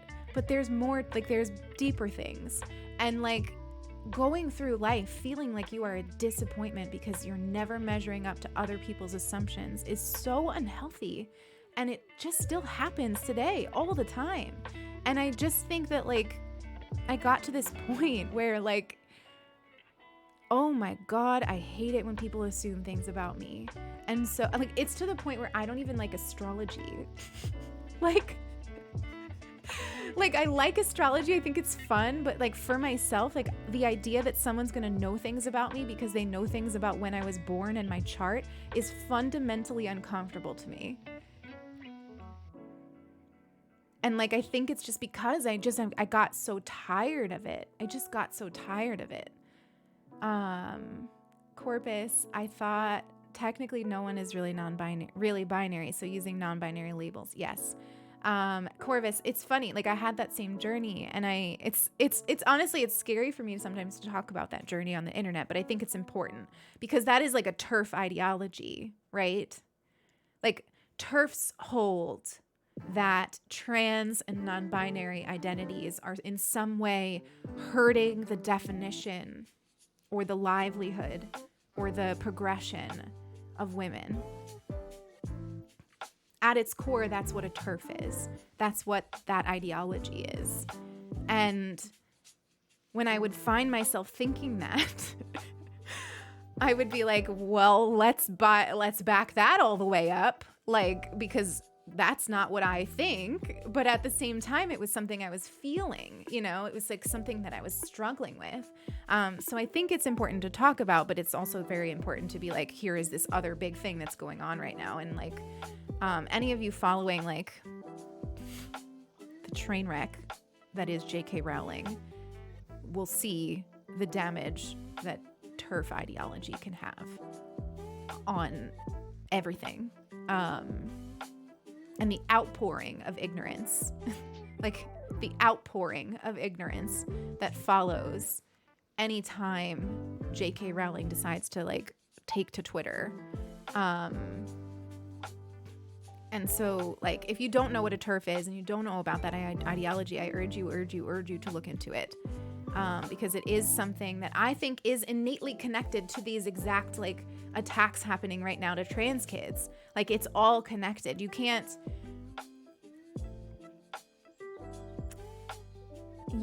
fight for women's rights and not fight for everybody else. And when you do that, and when you decide, I'm going to fight for one type of person only, you automatically are flawed in your activism because you are missing so much. And that, I think, is like fundamentally the problem. Like, that's the problem.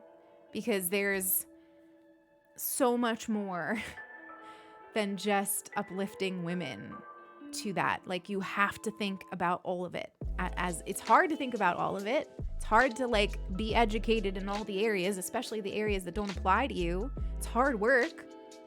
But, like, you have to do it. You have to do it. Otherwise, it's not going to be helpful. I don't think people... hang on. You can perform femininity in ways outside what is acceptable for women. Exactly. Yep. It's not just being too masculine. I used to wear formal dresses to school sometimes, which was weird, but I loved dressing up. So it's funny. Like, I love to say... I don't feel like I have the right words, truly, for myself. Because, like, I feel like I have to say that I like masculinity. Because it's the only way that I can communicate to you and you'll understand what I mean. But even that is relying on the binary, you know? So, like, it's just, it's tricky because our language is so innately binary. Even though we don't have nouns that are gendered, it's still innately binary. And so it's hard for me to communicate even through language. Like, what do I mean when I say that my gender doesn't fit into a box and that I like to fluctuate? Because saying that, like, some days I'm more masculine and some days I'm more feminine makes it seem like I wake up one day and I'm like, today my gender is this and tomorrow my gender is this. And that's not true. Every day I'm an amorphous blob. Truly, you know, like, but I don't have the words to explain it. Yeah, exactly. And here's the thing I think too, Whisper, is that, like, it is okay to block out that kind of stuff. Like, I think it should be the job, like, I think it should be the work of allies to keep tabs on that stuff and, like, speak up. But I think people who are most hurt by JK's words, there is no shame in muting and not thinking about it. Because sometimes, you know, like, getting through the day is hard enough. Getting through the day when you're thinking and confronted with the fact that a lot of the world does not like you is just sometimes a block that cannot sit on my shoulders. You know? Like, I'm doing fine. I'm getting through it, but I'm not feeling great. Yeah, maybe I don't need to see JK Rowling tweeting today, you know? And there's no shame in that. Never. I was always bought dolls. So I have this actually very funny story. My mom so desperately wanted me to play with Barbies. And so she would buy them for me all the time. And I didn't like them. I just didn't. I don't know what it is. I just really didn't like them. And I used to, like, I don't know, dismantle them. I found it fun playing with, like, just their legs, you know? And, like, I don't know what it was that I was thinking, because it was a while ago at this point, but, like, I used to just, like, play with their legs, like, you know? I don't know. And one time she, like, came into the room and I was just, like, playing with a bunch of dismantled Barbies, and she was horrified. And now she still talks about it to this day, like, the day that, like, they walked in on me and I was playing with a bunch of dismantled Barbies, and I I was very I had a strong imagination as a kid. I'm sure there was a story to it, but it's the only way I liked playing with them. If you're not fighting for everyone, you're not feminist, period. Exactly. And I don't just mean like trans people, but often TERFs not like they have a war against trans people, but they often also forget about people of color. And, there's a lot of innate racism in their ideology too. Yeah, it is sad. It is sad. He had a video discussing the TERF Voldemort. Yeah, I mean, like, listen, so once J.K. Rowling started to like go on and on and on about like the way that she thinks, I started like thinking a little bit more deeply about Harry Potter and some of the lessons that I learned from it. And I actually started to get fundamentally uncomfortable with a lot of them. I don't want to give too much airtime to it, but like Snape is not a healthy person. And like Snape's love, which is held up as like a really beautiful moment and like a really beautiful thing, is like a very disgusting kind of love. And it's not a kind of love that anyone should be looking for. But when I read it, I loved it. I was so into it. I thought that that's what love was, because I had a very flawed understanding of love myself. And so there's like, I don't know, there's a lot of ick. I'm grateful for the terrible fashion of the 80s because it allowed me to wear neon colors.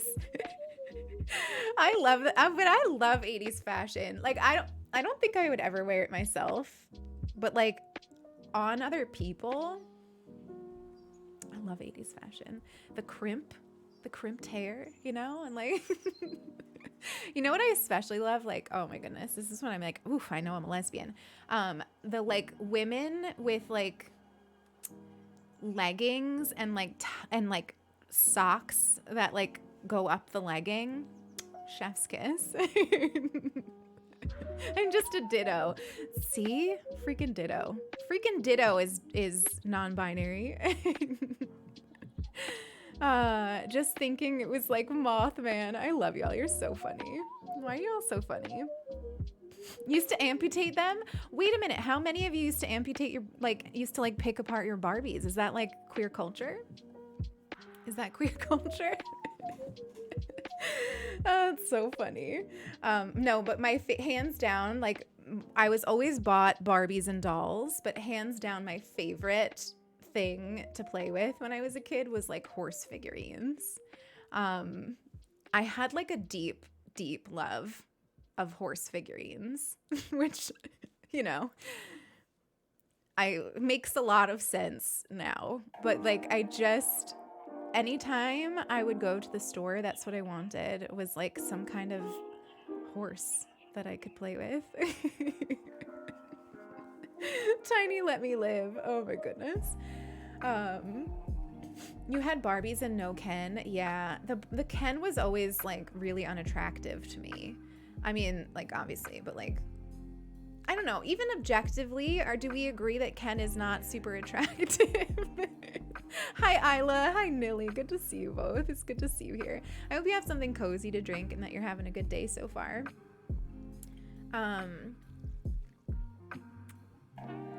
We do this thing on my channel where we do, we call it a daily intention. Hi Charlie. And basically I have this card deck. It's called the Inquire Within deck. But we basically just pull a card and set like a little intention for the day or the week. And it's Sunday. And so I've gotten to like really love doing that. And so I thought we could do that. Just sort of like pull one and like set a little intention for ourselves this week. Does that sound like something you want to do? You wanted to combine them with your Power Rangers? Oh, I always stole my brother's toys. My brother had like fundamentally cooler toys than I did. Like G.I. Joes and Ninja Turtles and like, I don't even remember, but just like cool stuff. I loved like the fashion on some of like his toys. I had like a real thing for camo when I was a kid because I wanted to like live in the woods. And so I had like these dreams of like wearing camouflage and moving into the woods and like building my own shelter and stuff. Like I was very into this. And I would have like a horse, you know, with me, of course, practical. So I always preferred his toys. I used to steal them. My people in my community were shocked with this, but I was like really like very, very discouraged and not quite allowed to play video games as a kid. Did anyone else have an upbringing where even video games were like gendered and like enforced in that way? Because like I loved video games, but I was never allowed to be purchased. Like nobody purchased them for me, and I wasn't allowed often to play them. And so I feel like as an adult, I have missed out on a lot of like games that made people gamers. And so I've been trying to like experience some of those older games that I didn't get to play as a kid. The only ones I was ever allowed to play were the Disney ones. Like I played like, I don't know, I can't even think of any, but the Disney games I was allowed. My parents still don't like that. Oh yeah, nobody in my life that is like my family thinks video games are worth playing. Like they see it fundamentally as a waste of time. But it was interesting because it wasn't seen like that. It wasn't viewed like that for my brother when we were growing up. It was like this is a healthy hobby for a growing boy. You know? Like it was just like it was a thing that boys are into. Tonka truck video games? Oh my gosh, I never even heard of that. Playing them was just not part of what I did. Yeah. My parents saw movies as boyish too. That's so interesting. Mech, so I'm trying to decide right now. I keep going back and forth. I really want to play Elden Ring. And I had made the decision to treat myself and buy it, and then my cat got sick. And he needs to get like an abdominal ultrasound this week, and so it's gonna be a healthy bunch of $100. So I'm trying to decide if it's still justifiable to like purchase that and play it, because I freaking want to play it. I almost said the F word again. Why am I so cursy today? I think it's because I like got sleep and I have energy. I'm like, let me talk like a sailor. But yeah, that's the one that comes to mind right now the most, is that I want to play Elden Ring. But I play a lot of genres. So like today we're playing Stardew Valley. Oh my god, we should probably play that at some point. What you need, if you're new to my content, you should know that sometimes I forget that I'm here to play video games and I just talk forever. So, is it on my wish list? What do you mean? You're not allowed to buy it for me if that's what you're asking. I would never let you do that. Shut up.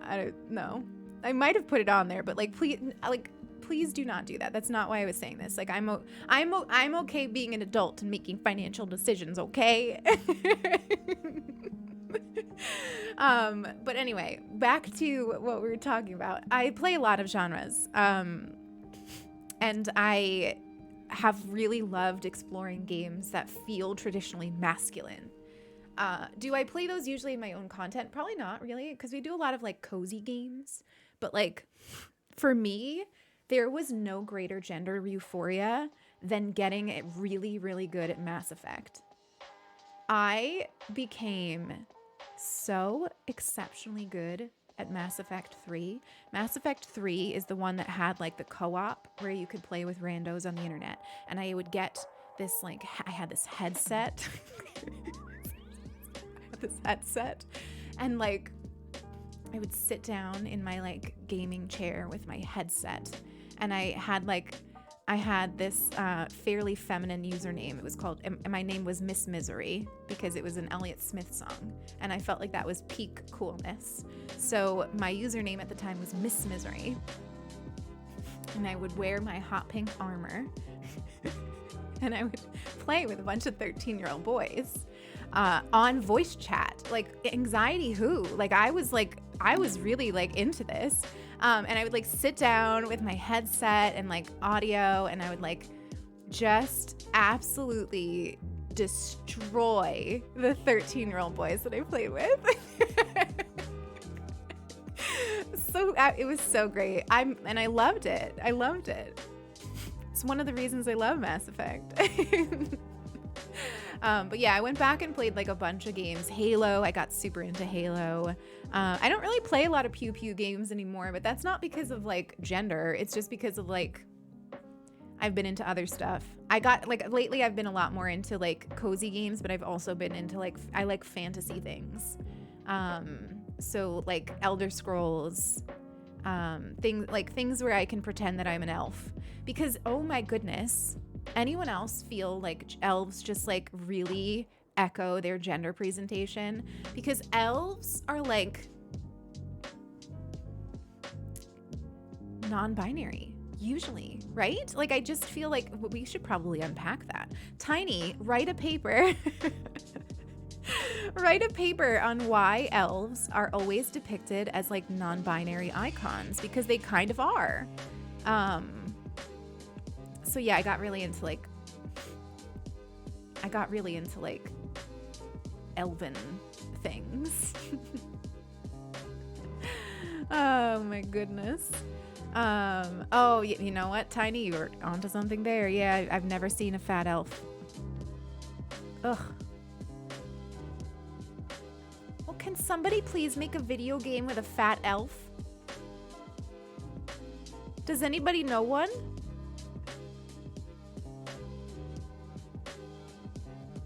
Well, now I'm upset. We need to fix this. We need to fix this. My parents would buy my little sister consoles, but would leave me in charge of acquiring appropriate games. My brother is raising a daughter, and I've been really impressed with him. No, Tiny. I don't mean it like that. I don't mean like, don't say that. Like, say that. It's good that you said it. My brother's doing a good job. He's doing a good job. But you know what it's funny, like you see how other people do it. Like my mom means well. She's got a very good heart. She does. And she loves my niece with her entire heart. But, you know, my brother's trying really hard to raise her in a way that is very gender assumptionless. And like I'll hear, you know, we'll be together and my mom will be like, I just want to buy her a dress.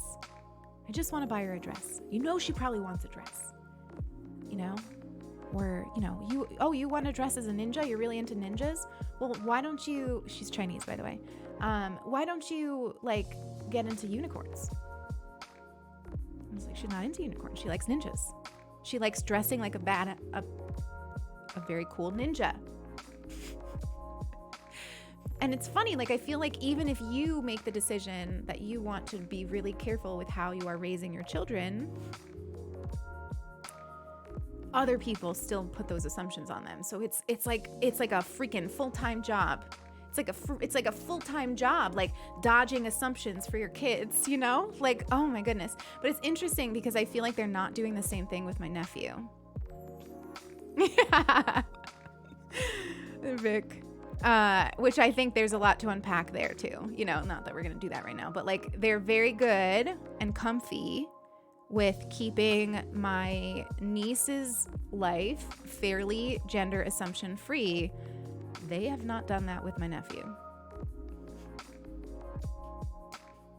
And I think it's because we are so fundamentally afraid of like men's femininity. Like we as a culture, not like me.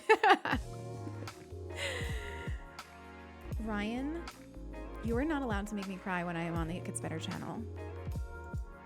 Like, I'm sorry, but like, no. What did you do? What did you do?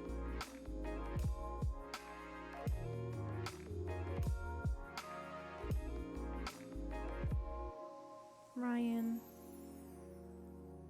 Thank you. Ryan bought us Elden Ring. Ryan, I'm gonna smother you in love as soon as I'm not on the It Gets Better channel. You are not ready for the torrential downpour. Like, I'm sorry, but you are not. Like, you literally just like made my whole freaking month. You honestly don't understand. Like, I really desperately want to play that game. Thank you, Ryan. How dare you? Fern thanks you too, because we're gonna play together. But seriously, if anybody plays on PlayStation, wants to play with me, let's be nerds together, okay? If I'm ever on, how about this? If I'm ever on It Gets Better channel again, as an ambassador, we'll play an Elden Ring, okay? It's a deal. It's a deal. Ryan, thank you so much. How dare you though? Like, seriously, how dare you? Oh my goodness. Anyway, I'm gonna take a very quick BRB just to like process that. I'm gonna process that off chat, because this is supposed to be about It Gets Better channel, and I'm feeling like I need to just like cry a bit for a second. But also I'm gonna get a new coffee because I have a mug warmer that I keep forgetting to use, and so my coffee is stone cold. I usually play all games on PC, but I specifically wanted Elden Ring on PlayStation so I could play with some friends. Thank you, Ryan. But most games I play are on PC because it's just easier to stream. It's just easier to do. You know, like,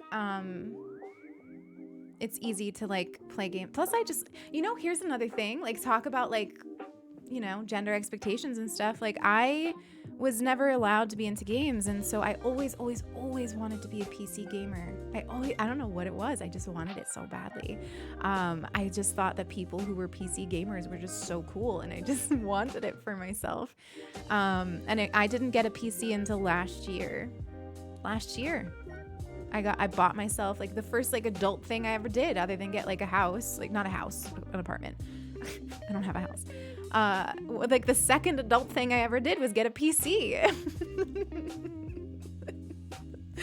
Once I was making adult money, I got myself a PC, you know, because now I'm a PC gamer. Anyway, quick BRB, not long. I just want to get a new coffee, okay? And then I want to do a daily intention for the week, okay? And then maybe we'll switch into some Stardew, or at least start talking about games that allow you to explore identity. And it doesn't even have to be queer identity, just like in general. Yeah, I have, Mech. I have. They're great. We streamed a little bit of them, but not too much. But yeah, I have them. They're great. All right, BRB real quick, okay? Just like 2 minutes at most. It's a really good time to stretch if you haven't, okay? And also get some water.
Okay, I'm back. Here. Let me drink some water because I haven't been great with that. Yeah, there's been a chip shortage. I know. It's been really hard to get PCs at a reasonable price lately. Oh, you're having oatmeal? Yum. Yum. I saw a recipe on TikTok yesterday. These people made overnight oats that were like lemon cheesecake flavored. It looked so incredibly good. I will try to remember to put it in our Discord if anybody wants to see it. Or you could maybe probably Google it. But it just looked so good and so easy. And basically you just like mix everything together the night before. And in the morning you have lemon cheesecake overnight oats. So good. You know, I don't know much about it because I haven't kept up with it. Bad gamer. But there's also the Steam Deck coming out, which seems like maybe a good way to make like some PC gaming a little bit more accessible, like financially accessible. Because it's like a couple $100s versus obviously like what some PCs cost. And I think it would open you up to the majority of games, right? But I don't know like the specifics. I think you could play modded Stardew on it. I think I heard that. I don't know if it's true though. We're not going to play modded Stardew today though, because my mods are a mess. Not my mods. My mods are delightful, but my mods for Stardew are a mess. You're getting yours soon? Oh, that's so exciting, Mick. I love that. Yeah, at the time I was like, why do I need this? Because I have a Nintendo Switch. And then I was like, oh wait, barely anything's on the Nintendo Switch. Sorry, I can be a hater sometimes. Lemon cheesecake flavor with overnight oats. Oh my gosh. It was so, I think I saved it.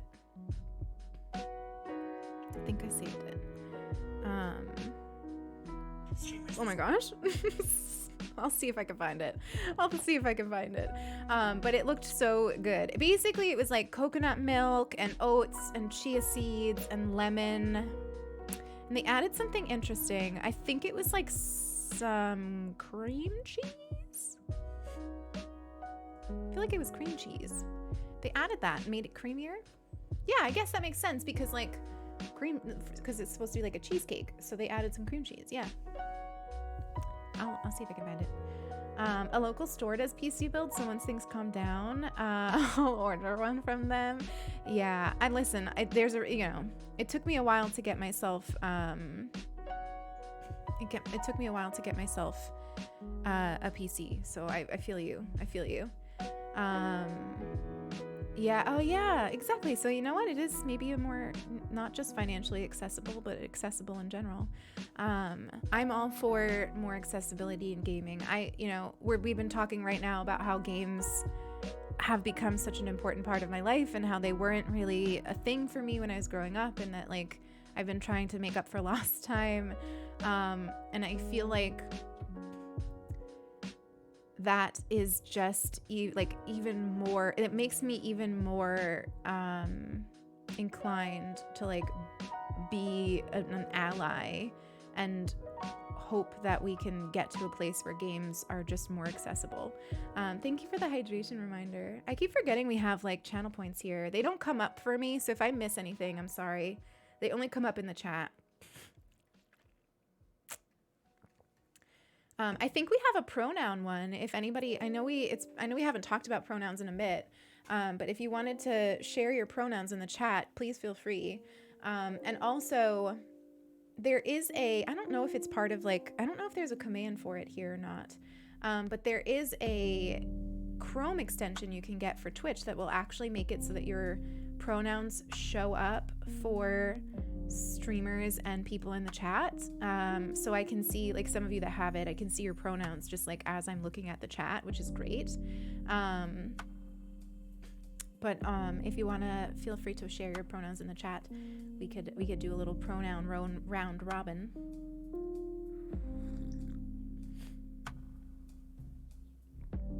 Oh, there you go. There is a command. I'm laughing because Sulky definitely stole that exact command from my stream. She, her. Thank you, Vic. I'll put mine in there even though they're on the screen. They're on the screen. Thank you so much for sharing your pronouns, Beans. Okay, let me pull a card here because I wanted to do that with you all. We've never done this on It Gets Better Project, and I wanted to. I think it's a nice thing to do, and I think it's a nice thing to do on Sunday. So let's pull a little cheeky card. You're thinking about trying any. Oh, well, Whisper, I'm excited for you.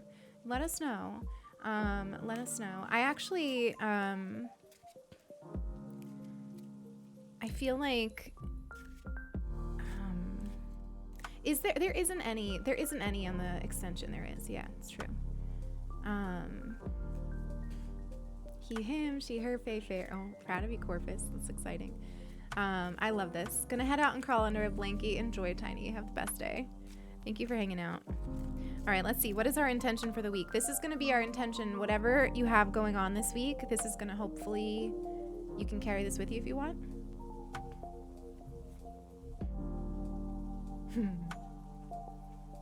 You can't see it. It's so bright today.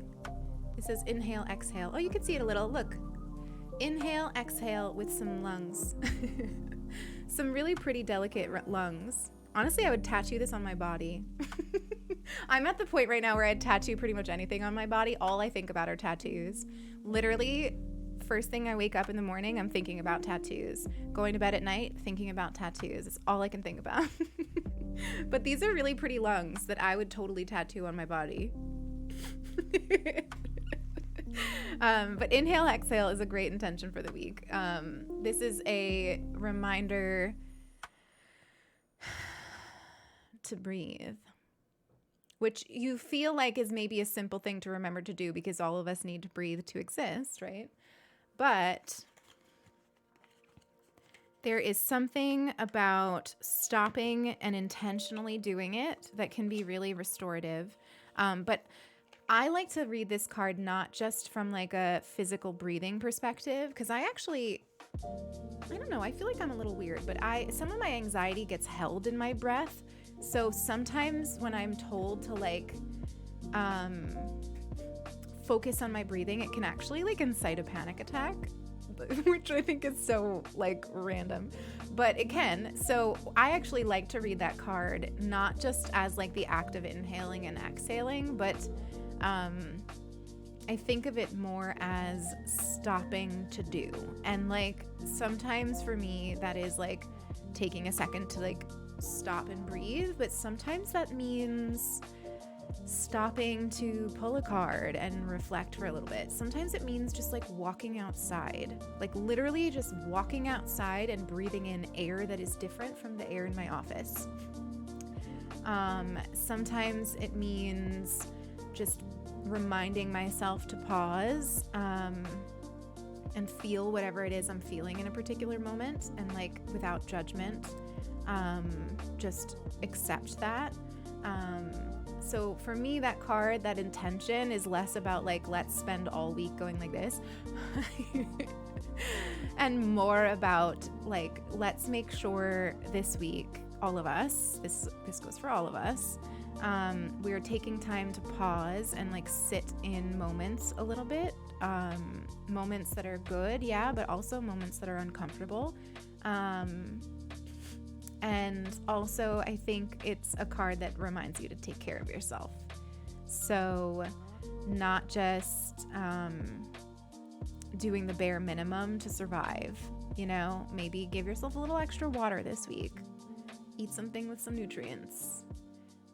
Do a little bit better of a job taking care of yourself if you can this week. Or at least not do better of a job, but like make it a priority, you know? Which I'm gonna do because I need to do that. I had a rough week. Physically taking care of myself wise, I had a rough week. You have a Mass Effect too? I thought about getting a Mass Effect tattoo. I used to do Mass Effect cosplay.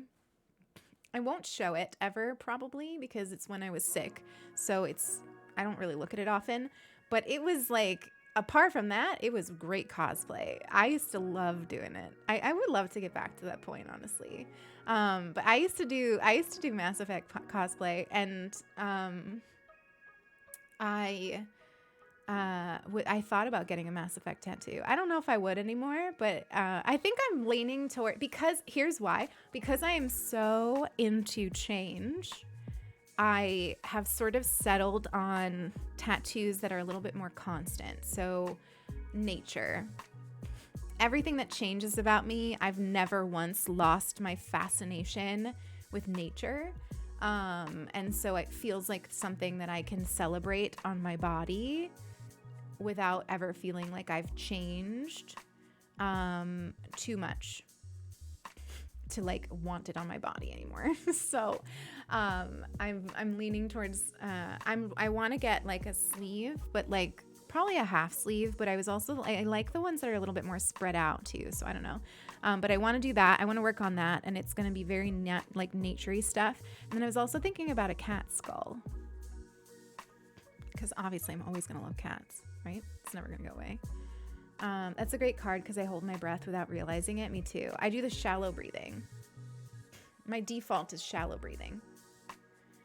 You have a Paragon tat? Wait, okay. Those of you who have played Mass Effect, I want to know, have you ever been able to successfully do a Renegade playthrough? Because I love that game, and I've played the whole entire series like so many times,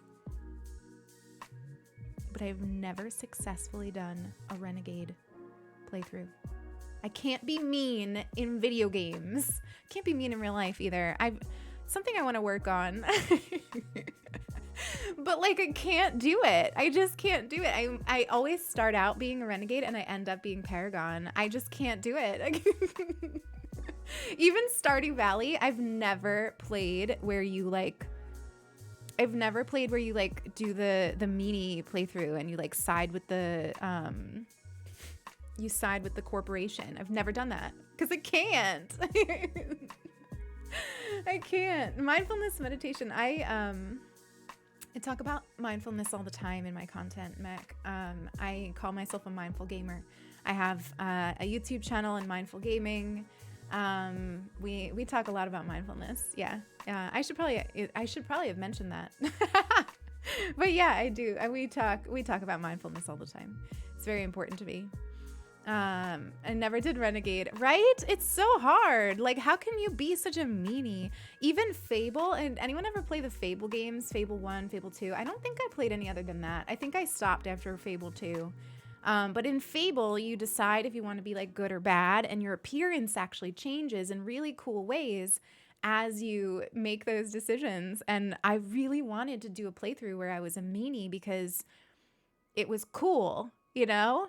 But then I just couldn't do it. I couldn't do it. The most I got was like morally ambiguous. Sulky, hi. I hope you're having a good morning so far. You deserve to sleep in. You've been working so hard. I hope you had a nice time.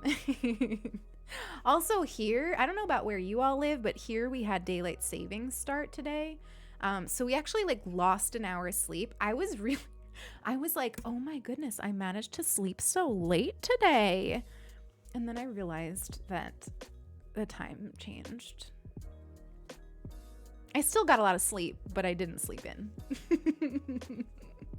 Oh, thanks, mods. Yeah, the YouTube channel is new. Well, the new YouTube channel is new. We've recently revived it, so the last few videos is kind of like what we're doing. It's fun being mean. I want to try it. Honestly, should we try to be mean in this playthrough? I don't even think today, honestly, because it's 2 p.m. and I haven't started playing a game yet. I don't think we would get anywhere near where we would need to be able to like actually choose meaniness in the game. But like maybe if I ever come back to It Gets Better as an ambassador, we could continue it. We could try to be meanies. Queers being meanies. Hi, Hellfire. Oh, deveiling. You are so cute. Have the best day. Thank you for hanging out. Thank you for hanging out. What a cute way to exit chat. Tips for an MTF gal. I mean, what kind of? I don't think so. I don't think so. My tip though would just be to like love yourself. Work on loving yourself. Work on loving yourself. We've been talking all day today about like labels and identity and how in flux they are and how assumptions that people make about us based on our labels and our identities are not great. And I think one assumption is that women have like one type of voice, and it's not true. Like I never want to discount anyone's personal feelings about their voices, because that's big and it means a lot and it's very real. But I also think that like generally there's a lot more fluctuation or diversity in like what human voices sound like than I think we assume. So I personally don't have tips for that because it's definitely not like my area of expertise, but what I could give you is like love. I could give you some love. I watch another stream where a gay couple plays Gears of War together and they call it Queers of War. I love that. I love that. I used to do Stardew Saturday because I thought that was cute. Stardew Saturday. Stardew Saturday. Well, today is Stardew Sunday, which is, kind of the same thing. Kind of the same thing. So one thing we didn't get to talk about that I wanted to talk about, I mentioned that I wanted to talk about it, but then I didn't, is my personal feelings on the word woman as a non-binary human. So I've been thinking a lot about this because like I said, it's Women's History Month and I'm being featured by Twitch, which is awesome. I love Twitch. Thank you, Twitch, for featuring me. Like next week, we're going to be on the front page all week long, and it's just been great and it's lovely. But when it first happened, like when I was first invited to it, I honestly thought about not doing it. I thought about saying no. Thank you for these follows, by the way. I miss them because they come up so quickly on the screen and I can't see them on my feed.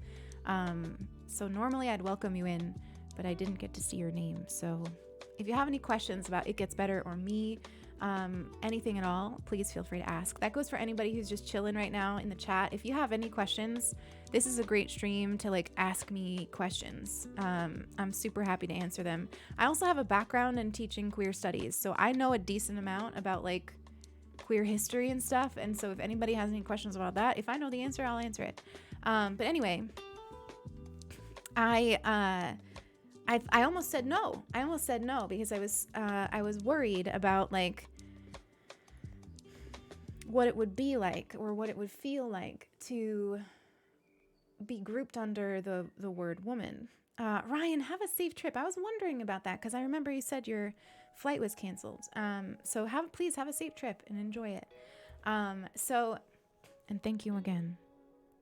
Thank you again. But anyway, I almost said no. And then I decided to say yes because I was like, you know what? Like, I need to stop talking myself out of opportunities to shine. I do that. I'm so desperately afraid of shining bright that I often talk myself out of moments where I could. I'm sure some of you do that too. And so I said yes. And I was like, you know what? Like, we're going to do this. We're going to try this. It's going to be what it is. And then I felt like, okay, I felt a few things. So one thing I felt was there's been a lot of dialogue lately, at least in my circles. Huffle, hi. Can we get a shout? Am I allowed to do that? Can we get a shout out for Huffle?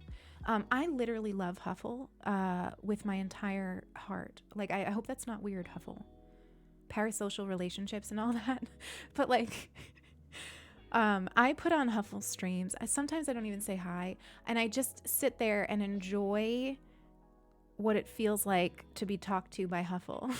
Just like literally the best vibes, like the best positive queer vibes on the internet. So just please just go hang out there. I just really love Huffle.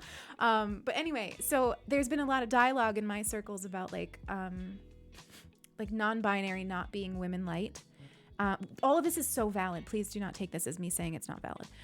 But there's been a lot of talk about like non-binary isn't women light, and don't lump non-binary people into the category of women, and should non-binary people be in women-centered spaces, and like all of this is very good conversation and dialogue that needs to happen, because there has been this sort of oversight by a lot of women-centered organizations that are saying that they are for women, but then also saying end marginalized identities, marginalized genders are welcome, but they don't actually create a space that holds us.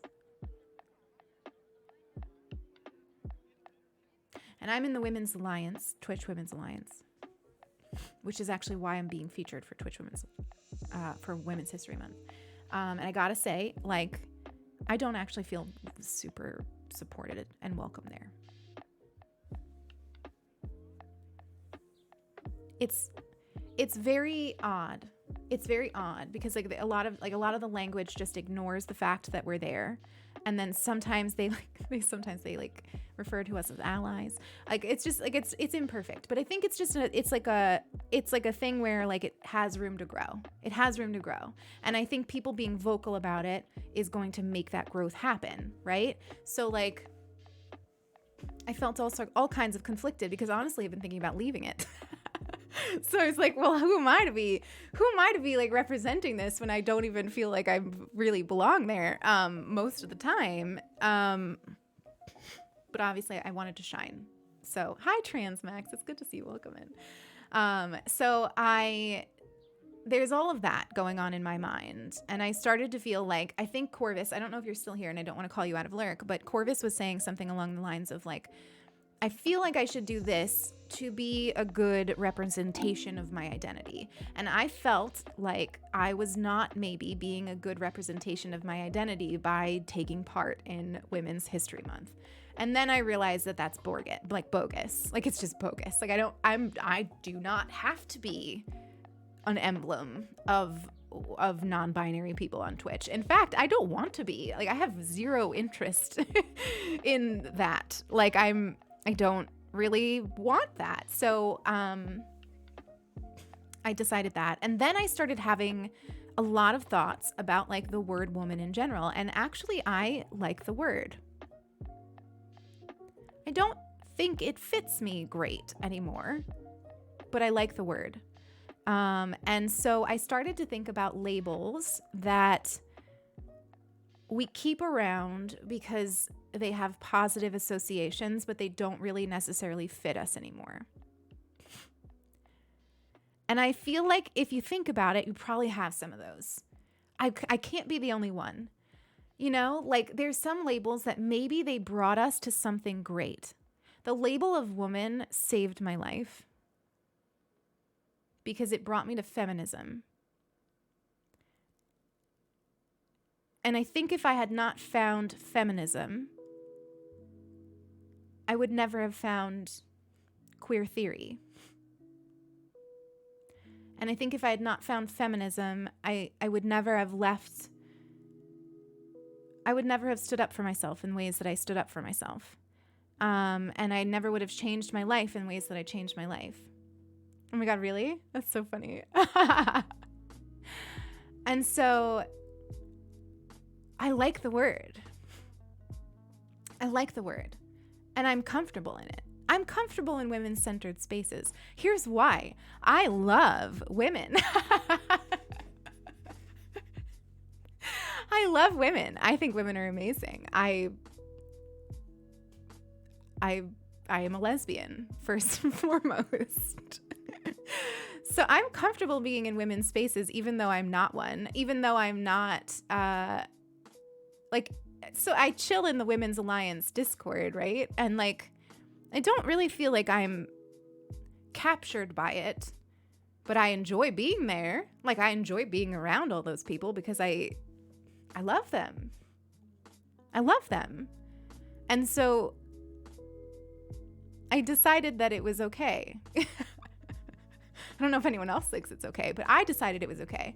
And I decided that I was comfortable with it. And it has gotten me thinking about other labels of my own that I keep around and I enjoy, even if they don't quite define me anymore, because I've changed out of them. And I think I described this to my own community before about like how it's kind of like your old favorite hoodie or your old favorite t-shirt, you know, like that one that you've worn 1,000 times. And maybe you got it at like your favorite concert, right? Like back in the day, you were a teenager, you were watching Tegan and Sarah. And you got like a t-shirt to like remember the day, and then you wore it like for a week straight, 2 weeks straight, barely without ever like washing it or anything. And like still to this day, you put it on and you're like, this is the best version of me. Because it's so wrapped up in like memories and community and discovery. And I think that's what the word woman is to me. Like it's not me anymore, but it brought me to who I am right now. I would not be the genderless amorphous blob in front of you if I hadn't first leaned in to the category of woman and read Audre Lorde, Adrienne Rich, thought about compulsory heterosexuality. I would never know any of this if it wasn't for that. If I didn't find that. If I didn't go into circles that were centering women. So I'm non-binary right now, but I wasn't always. And before I was a non-binary, amorphous, genderless blob, I was a woman. And so I feel proud to represent that. Do I wish there was a non-binary month on Twitch? Sure. Would I feel more captured by it? Yes. But in the meantime, I've figured that I'm pretty comfortable with the word. And I think that that's why. Adrienne Rich is amazing. Adrienne Rich is amazing. I really wouldn't be who I am if I hadn't read Compulsory Heterosexuality. Like, I'm not even kidding. I wouldn't be me. I wouldn't know what I know if I hadn't read that. And that's a very dramatic thing. I'm pretty dramatic. I don't know if that's obvious to you, but I'm pretty dramatic. But I literally wouldn't be. I would be in a relationship with a man who hurt me all the time. That's where I would be. I know it. I know it so much. Because that's where I was destined to go. I was built my whole childhood, my whole life, to enter into this relationship, to be this person. And it wasn't until I found those words and that writing and that idea that I was able to shed it. You like amorphous blob? Oh, and that International Non-Binary Day. Is there has to be. Maybe not international. There's no international, but like national?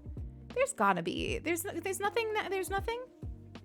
I mean, come on. We have Donut Day, Pizza Day, Tea Day. We gotta have a non-binary day. I seriously wish I was exposed to queer media at an earlier age. Yeah, it's true. Huffle, me too.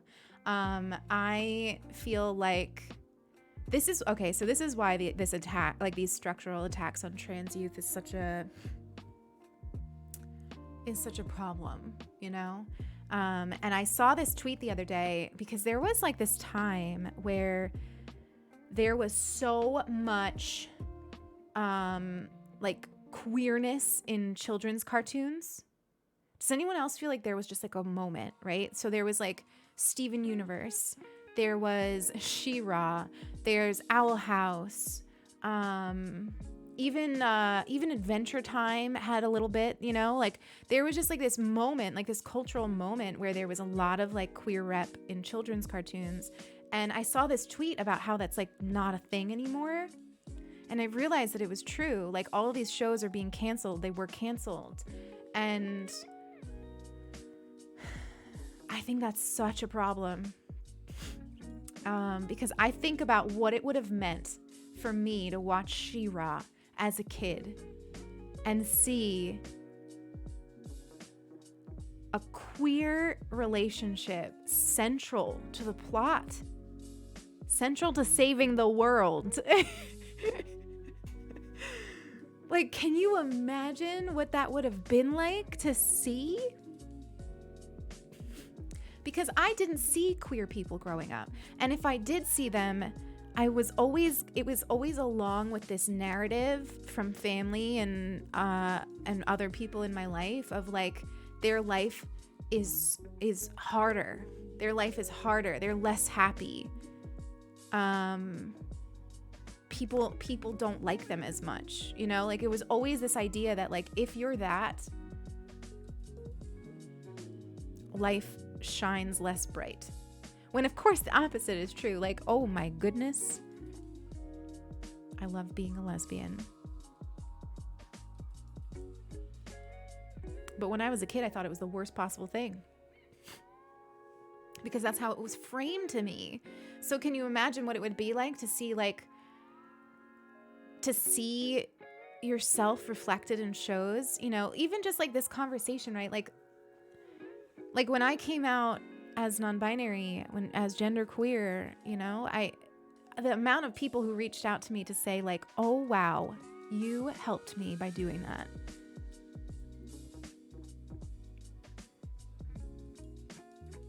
We figure out who we are by seeing ourselves reflected in other people. And sometimes it's not until that moment that we're able to even understand who we are or realize that that's who we are.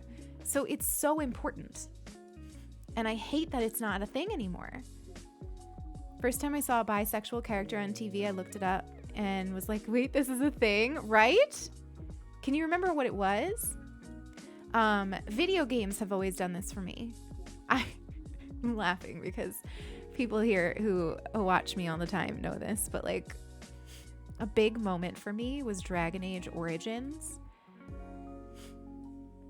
Like, Dragon Age Origins, I was able to design and put myself into a queer character and literally woo through dialogue choices a woman.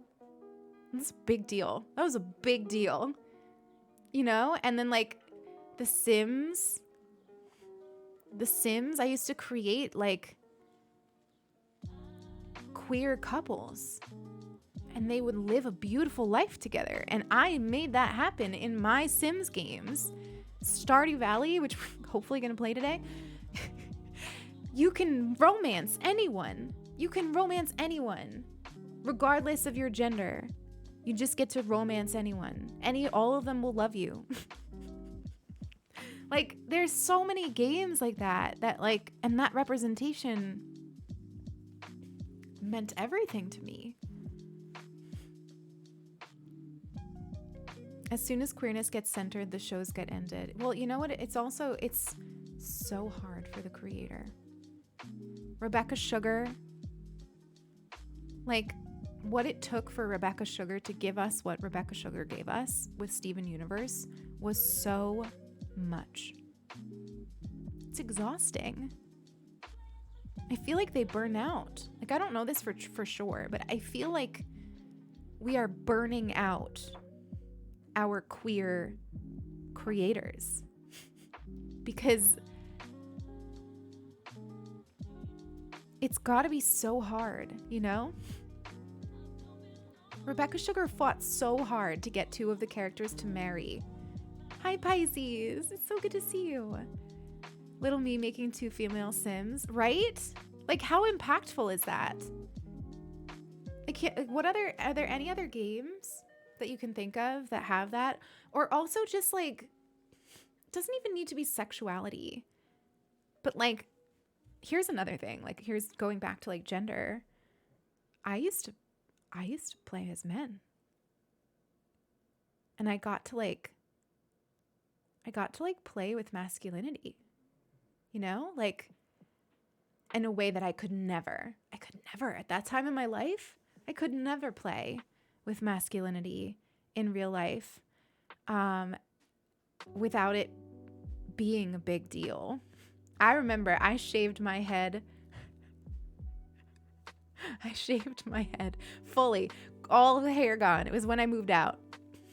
One of the first things I did, I moved out, I shaved my entire head. And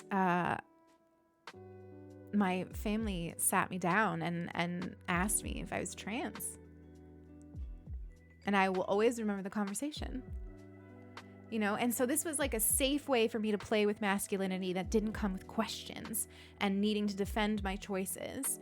And it was great, you know, and even if they weren't gay, like I was still able to like be a masculine character and woo a woman like Morgan. You better believe I had a playthrough where I was a very genderqueer looking elf and I married Morgan. Because when you see a sassy woodland witch out in the wilds with barely any shirt on, that's what you do. Yeah, it's true, Mac. They didn't. I will still never forgive them for making, what's her name? Why I always blank on her name. It's because I am so deeply distraught about it. There's a woman in Dragon Age Inquisition who is so gay, but they made her straight. Cassandra. But I wanted to whisper sweet nothings into Cassandra's ears and fight, you know, wolves with her, but she was straight, which honestly I respect them for. I respect them for it, but it was also very frustrating. Yeah. Thank you for this pronoun check. Also, hi Taddy, it's good to see you. I heard that the creator of the pronoun extension for Chrome is adding some more. So I don't know exactly when that will be, but I heard that they're working on it. So that would be cool. Because I want to be able to make mine they, she, because when it's she, they, I feel like I only ever get she. And then I also think that there's a lot of neo pronouns that should be added. You just got that game? Oh, mech, enjoy it. It's so good. It's one of my favorite games of all time. Such a good game. They let you flirt with her. I know. Vic, enjoy the day. I hope you have the best dinner. Yeah, they let you flirt with her and everything, and then you just get like crushed. Just crushed. It's okay. I made another non-binary elf and just wooed her in another playthrough. It's fine. It's fine. I'm trying to think of any other games that like allowed me to do that I played. Like, of course, there were plenty of games that I like let me play as a man, because that was like, you know, I feel like it's only recently that games are featuring women, you know, like Horizon Zero Dawn, or just the Horizon series in general at this point, Forbidden West too, where you can actually like play as a very assumptionless woman is very cool. Less, you know, non-stereotypical woman. But I feel like I'm trying to think of any other games that I was able to play that had like queer identities or allowed me to like flirt with women. Elder Scrolls, I can't remember if Oblivion allowed it, but in Elder Scrolls Skyrim, you can marry a woman if you play as, like, you know, regardless of how you play, which is great. I have a little homestead in my Skyrim playthrough with my wife and our husky dog. So it's like real life. Exactly, Lion. Which is why I said I respect them. Also, hi, it's good to see you. I respect them for that choice because it makes it more realistic. Like, you know, like Stardew Valley is great because you can romance anyone and they'll be interested in you back. But, you know, it's not always like that. And so I respect the fact that they created diverse and complete characters with their own preferences. But I still wanted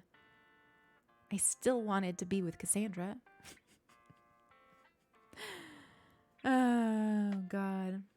The Dragon Age Origins, I don't remember that at all. It's been a long time since I've played. This Dragon Age Inquisition has a trans character, if I'm remembering correctly. I do not remember that at all. I mean, I believe you. I just don't remember it. I was thinking about doing a new playthrough of that, but then I'm like, I also have a lot of games to play. Life is Strange, I have never played somehow. Everybody tells me that I would love that game, and I just feel like it's gotten to the point where like can I play that game? It's been so long. It's been so long. Like there's so many games, like I don't know. I feel like I need to play that game. Assassin's Creed Odyssey. Yeah. It's a thing that happens in a brothel. Oh, you know what? I do remember that. Wow. Yeah. Gosh. Yeah, no, I do remember that. Okay. That's good to know. I'm gonna remember that if I ever do play it on the internet. They've added some new ones, I think, but it doesn't have to be they, she. Yeah, they're continuously adding. You mean the pronoun extension? Yeah, they're continuously adding, I think. But I heard that they were adding those particularly. Take care, Pisces. Enjoy the rest of your day. Should we play some Stardew Valley? I was thinking that we could. I mean, obviously we'll keep chatting, but I was thinking that we could start a new one.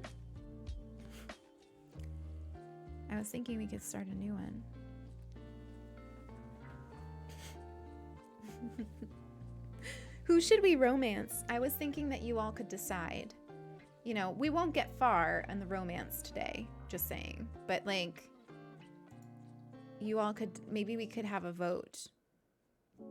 Maybe we could have a vote of who we romance. It's gotta be a femme, sorry. Femmes only. Oh, wait, yeah, let's do that first. Wait, yeah, you're right. No, you're right. That's great. Let's do that. I want to do that. I'm assuming we can do that, right? I don't see why we couldn't. Hang on. That's a great idea. Let's build my romanceable character. Hang on, I've got the link. So, if you're just coming in and you didn't hear this earlier, I have a Picrew. I don't know how to say things. And I thought you all could do it too. I don't think you can share the link. Wait, why? It's just a Picrew. How come? Wait, where's this, how come? Anyway, I was thinking we could do it. I could make one.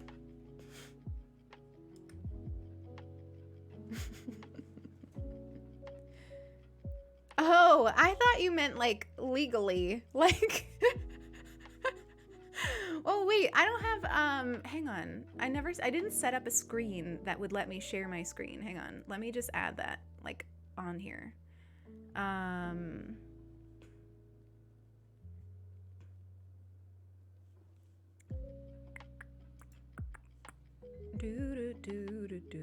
For some reason I have the Doug theme song in my head lately. Does anyone else just randomly get 90s cartoons stuck in their head? Display capture. Oh, I'm sorry. Hang on. That was alarming, probably. This is what happens when you do things live on stream.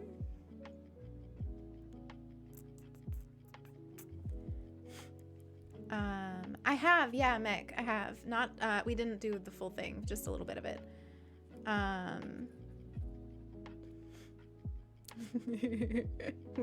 Whoa, it's gonna be whoa for a second too. Hang on. Ooh, never mind. Hang on. Sorry, I messed it up. It must be the wrong primary monitor. Ah, there it is. Okay, here we go. It's just gonna be big for a second, and then I'm gonna resize it. Boop, boop, boop. There we go. You can see that, right? Is it too tiny? Is it too tiny? Or you can see it. You know what I could do too? Hang on, hang on, hang on. I have an idea. We could be pro here. We could be real pro. Let's cut it like this and make it bigger. How's that? Look at that. So pro. Ignore the advertisement. Well, I guess I could just hide the advertisement. There you go. There we are. Infinity stream, I know. Okay, cool. Let's make one.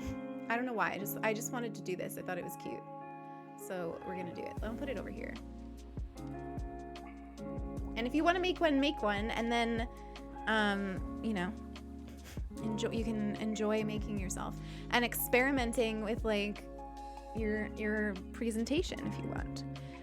Okay, so we've got like chin options here. I like this rounded one because I've got some cheeks. I like my cheeks. Should we make an elf? You know what? I really wish that Stardew had some like elf looking creatures. So let's make an elf. I like that. Oh, these are the noses. Aw, they're so cute. One of my favorite parts of most games is character creation. And I think it's because I've always been this like queer person who just wants to experiment with my identity and my presentations and things. And so I used to spend, I mean, and I still do to this day. To this day, I spend the most time on character creation when I start a game, because it's very important, you know, like you gotta like think about like who am I gonna be in this world, like, and I find that to be the most fun. So that's why I like doing peak rows too, and they're fun. Should we be pouty? I feel like I want us to be kind of moody. How about that? That's cute. It's kind of moody, but not like super moody. You've been studying, Dilv. I hope it's going well. You'd spend hours on it. On Pit Cruise or on like character creation? Yeah, character creation. Honestly, like I've played some games where like I just do that part. A lot of like free to play games that you could just download and like create a character, like Final Fantasy. I haven't played it yet, but I've downloaded it and worked on creating a character because it's fun. Oh god. Character creation in general, yeah. That's why I've been enjoying I've been trying to get into Dungeons and Dragons too. And the like character, oh my god, those eyes are funny. The character creation in those games are like in like, you know, in tabletop Dungeons and Dragons kind of thing, role play. It's very fun. Oops, that's skin. I didn't realize. I thought that would be the eyes. That's so funny. Oh, these are like under eye thingies. Oh, I like that one. I like it like, I like them looking a little sleepy because I'm usually a little sleepy. I don't do well with sleep. My D&D Beyond account literally has 70 character sheets. Wow. Wow. I've been using Roll20. But I've been wanting to do more on D&D Beyond too.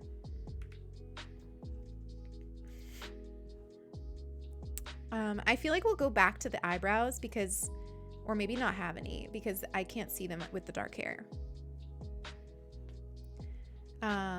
Yeah, it's really fun thinking about like your character. My first character I ever made, I made very much like me. Oh my gosh. His eyes are very funny. This is me when I've not slept, but I've had a lot of coffee. I love these eyes.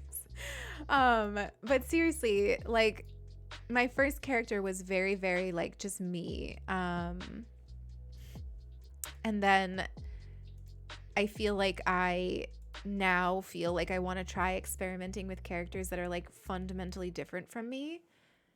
But like I think, and maybe this is everyone, like those of you who play role play games like that, like do you feel like the first characters you made were very much like you, but as a character, or did you go straight into like exploring like vastly different things? Like I made like I made like a genderqueer half elf ranger who like is antisocial and like wanders the land with a wolf. Like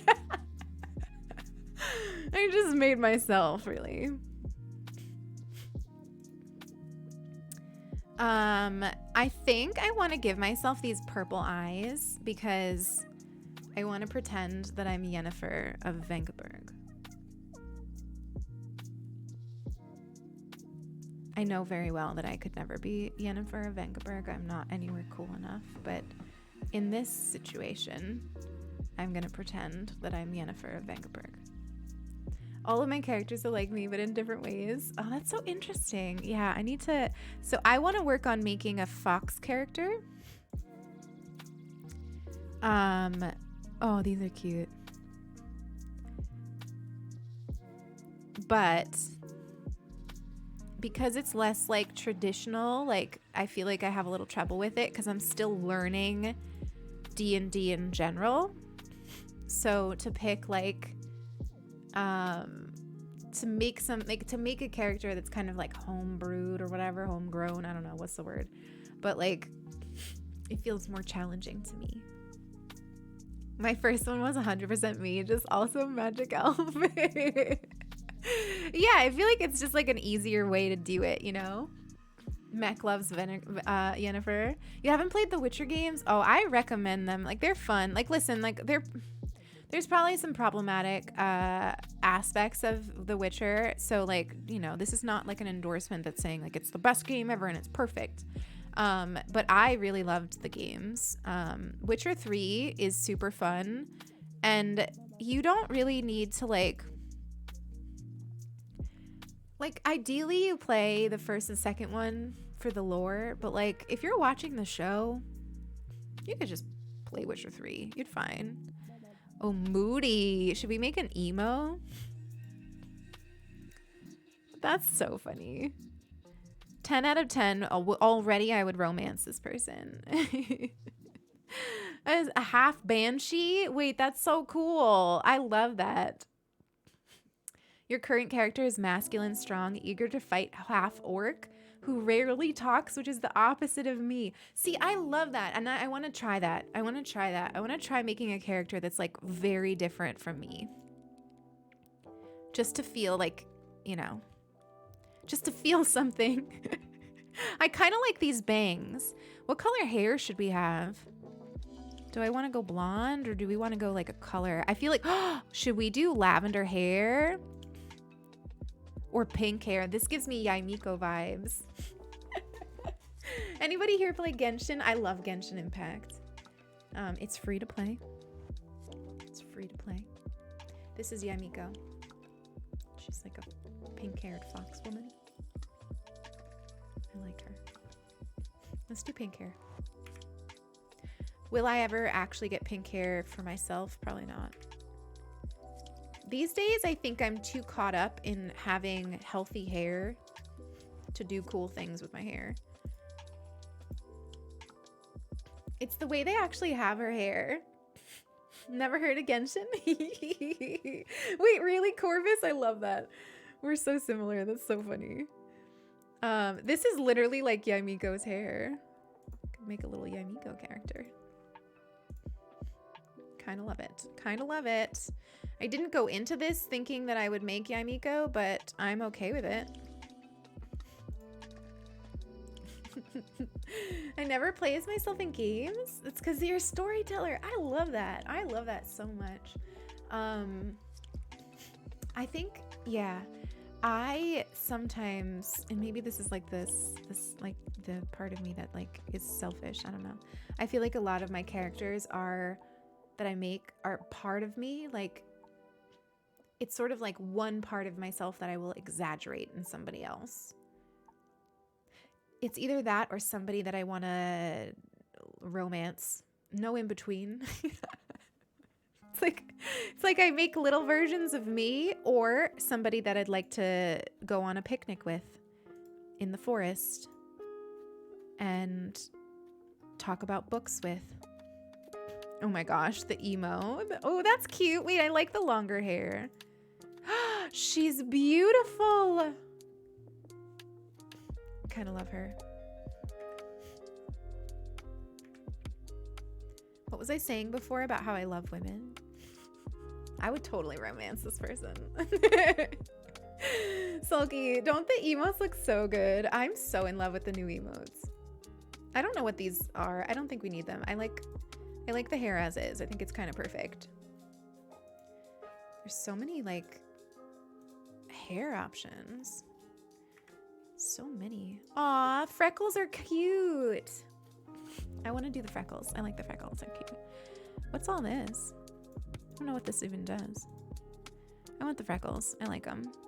Oh, they're so cute. Why is she so cute? Oh, these are just like additional. Is that lightning? I don't even know what that is. I don't think we need these. Is this bubble gum? That's so cute. I love it. Is there anything more fun than doing a pickaroo? I could honestly do a stream where we just do pickaroos. I just think that they're so fun. This one, though, needs more clothing colors. If I have one criticism of this one, it is that there's not enough clothing color options. I kind of like that. Kind of like that. I would totally romance this little cutie right here. Oh my goodness.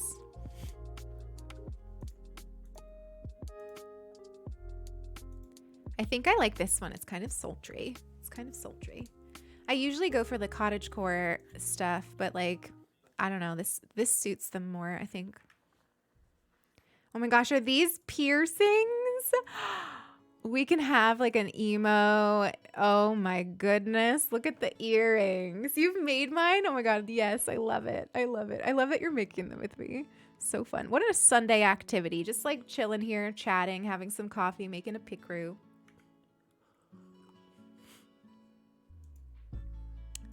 Oh, this is like necklaces and stuff. I don't think we... Oh, a scarf. Cute. Nah, we don't need it because they don't come in good colors. You like it, Ellie?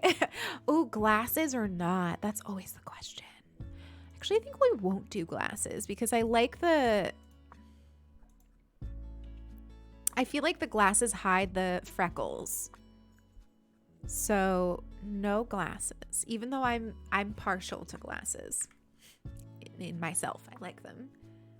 I did give them elf ears. I want there to be elves in Stardew Valley. Have any of you ever played Stardew Valley Expanded?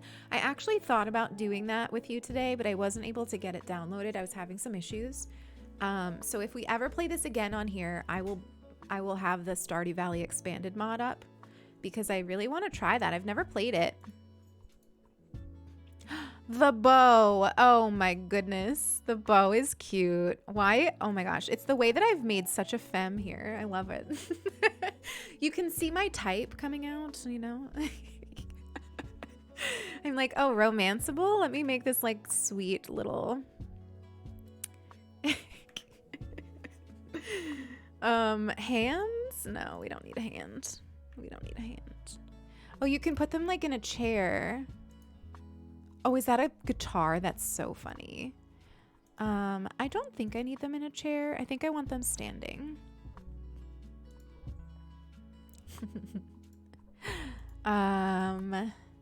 Let's make them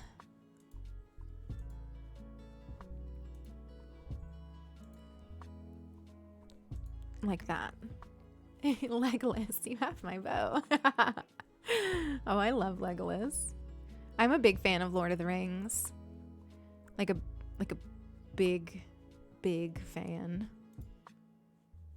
I think I remember there's like a greenhouse. Let's put them in this cute little like greenhouse. Sunset or daytime? Sunset. Pink hair when? Sulky had pink hair and looked super cute. Super cute in pink hair, if I do say so myself. Do we want to do it like that, or should we have... I think this helps. Nah, actually I like it like that. I think it's cute. It does kind of... Don't come for me, Joe. Don't come for me. You can't see all this stuff when we got this other thing here. All right, well that's it. She's done. I love her. Petition to have her in the game for us to romance. How do I do this? If I like put this in the chat, will it be the link? Like will you all see my made one? I don't know how it works. Does that show you the made one if you wanted to download it and also romance them?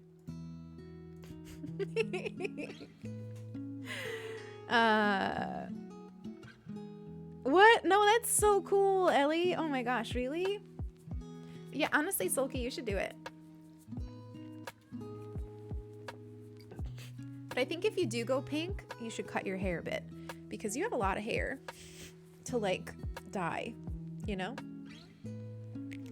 All right, well, she's cute. I love her, and we will keep her. Oops.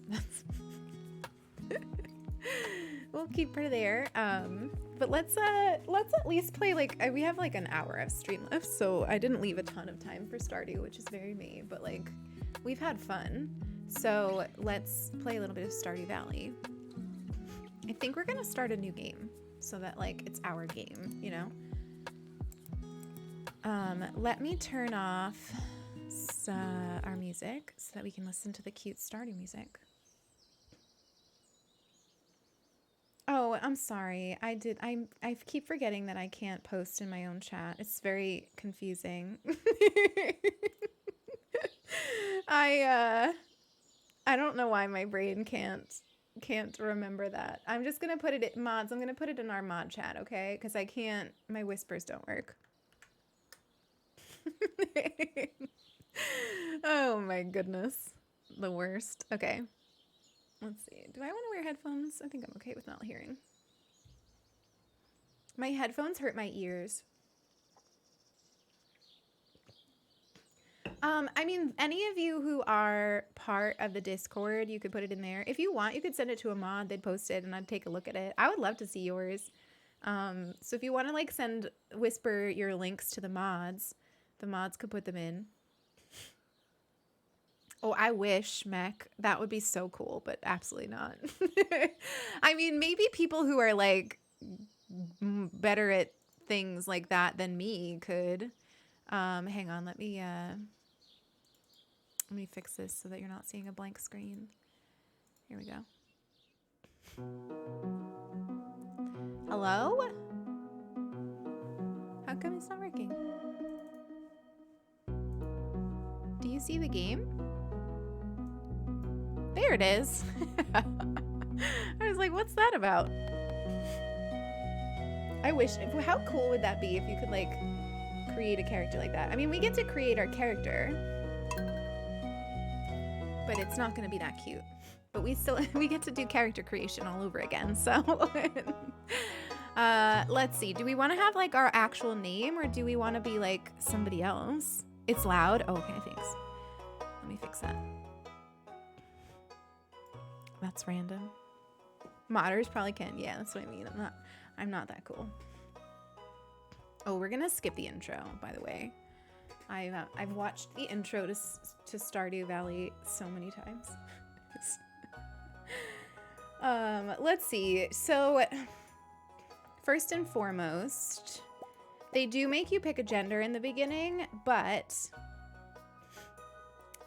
you can pretty much like, you can give yourself a lot of, like you can have different hair no matter what. Like you don't have to, like you're not set to like certain gender conventions.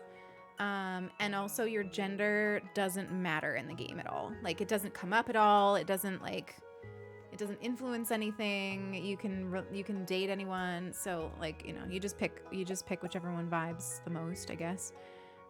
There's always a bunch of skin colors. Even like blues and purples if you wanted to be like, I don't know, an elf or something. There's actually like so many. Look at all these. It's 20 something skin colors. It's kind of wild. It's a lot. I like this one. And there's even more hairs. Like there's just so many. My only criticism of character, well, one of my criticisms of character creation in Stardew Valley is that I can't spin my character. So sometimes I've gotten like hairstyles that look good front on, but then like when my character actually like shows up, I don't like what it looks like. So you gotta be aware of that. I like there's the one where like it's a braid. This one. I think this is like pigtail braids. I think that this one's cute. Who do we want to be? The music makes me smile, me too. I actually have it on like my playlist all the time because it just makes me happy to hear it. What?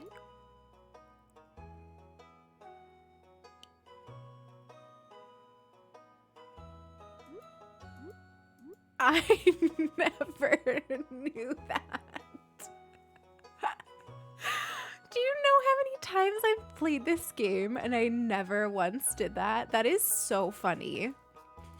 I never knew that. Wait, that's such a game changer. Oh my goodness. I am hyped about this. Because now I can see what it looks like. Oh my goodness. What is wrong with me? I never knew that. I literally never knew that. Oh, I like this one. Like the side swept. I like that one. Let's do that one. Let's do hair color while we're on hair. Do we want to do like a color? Or do we want to do... Wait, can we do a color?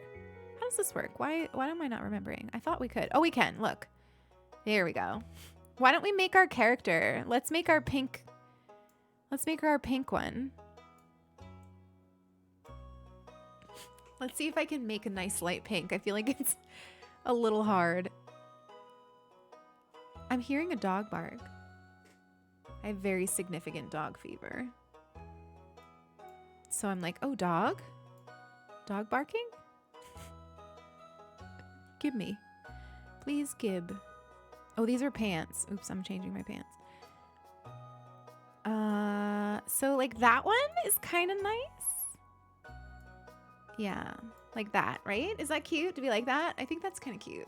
It's like light, but has like tones of gray in it.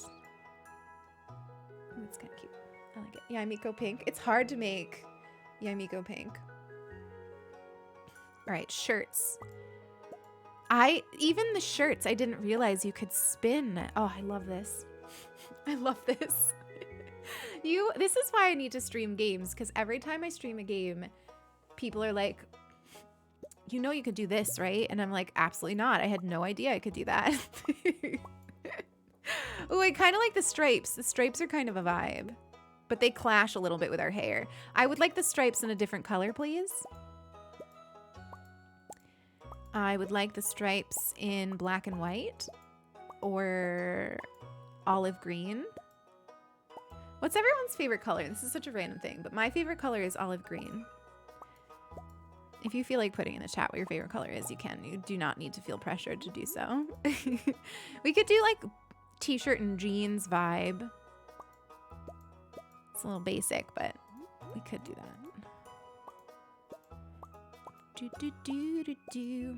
Traditionally, I definitely romance Leah the most.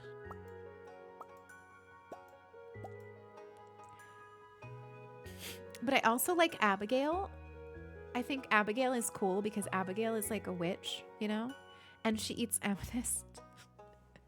Yellow is your favorite color. I love that gnome. She also eats rocks. Did you ever notice that about Abigail? If you give her a rock, she'll eat it. Oh, that's cute. Look at them overalls. I think that's so funny that she'll eat them. We could just give her overalls. I feel like overalls are kind of cute. It's kind of a vibe. You could give her shorts or a skirt too, but I like the pants. What does this do? Oh, beards. I don't feel like having a beard. Not into beards. Hi, Nicole. Welcome in. It's good to see you. How did you know I was craving this? Thank you so much. She eats them. She loves them. I love her for that. I think that it's so cool. All right, eye color. I'm gonna give us light bluey eyes, I think. Or wait, should we go with the purple eyes? Let's go with the purple eyes. That's right. We were doing like a lavendery kind of eye. Nice lavender eye. There we go. We're so cute. Her teeth are strong. There's more things than beards. I've never... Gosh. What are they, though? It's so hard to see. Like, I guess glasses. I don't know. What are they? Does anyone know what they are? Like, what's that? What is it? What is it? It made our face look smushy. Are those sideburns? Glasses. Is this a mouth? Red. Is this lipstick? Eyebrows. Those are definitely big eyebrows. That's so funny. I'm fine without them. Oh, they're earrings. That's so funny. I'm like, it made our face look smushy. Okay. Let's see. What do we want our name to be? Who are we in the world? And what, so this is going to be the It Gets Better farm because it does get better and we all want to live on a farm.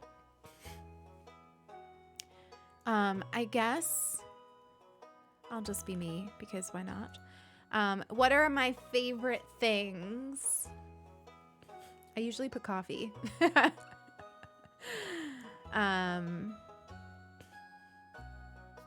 usually put coffee because it's kind of my favorite thing. Coffee. Should we have a cat or a dog? I feel like I want to have a dog. Foxes. I think, honestly, I think coffee trumps foxes, if we're being honest.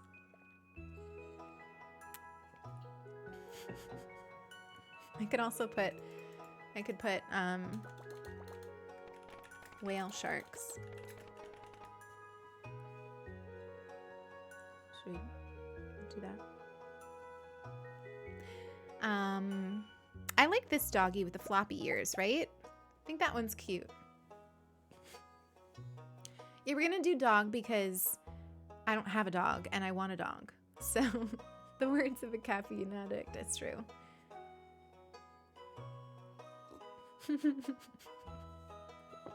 Corvus, you're so efficient. All right, chat. I want you to pick the type of farm we build. So, options, mods for a poll. Being you is a good choice, Lion. Don't be so nice. I think we can only have 5, right? I think in a poll. So I have to do some narrowing down. I don't think I want to do the wilderness farm because I don't feel like dealing with monsters. And 4 corners is for co-op. So I think we're good. So the options mods are standard, riverland, forest, hilltop, or beach. I can put that in the chat. Standard, river, forest, hilltop, or beach. and everybody in the chat can vote. Oh, they already did it. They're so good. They're like, Lilith, we do not need the categories from you. Vote, make your voices heard. What do you want to see us do? I like them all, honestly. I think I've done them all. You know, the one that I never got far in is the beach one. I started a beach farm, but I never I never got far in it for some reason. I don't know why. I liked it. It was pretty. It was cool. But it was, I guess it was a little challenging. So I think I went, why do we all like forest? Forest is just a vibe. Like, it's just pretty. That's usually the one I go with. Hilltop is cool though. That's what's currently winning. I think that actually, you know what? I don't think I've ever tried Riverland. Your farm is spread across several islands and scenic riverbanks. Fish are more common. I've never tried this one, I don't think. Everything else I've tried. Forest gives you access to certain resources you don't get otherwise. Hilltop is like a rocky terrain one where like your farm is sort of spread out on different like vertical thingies. I'm explaining that horrifically.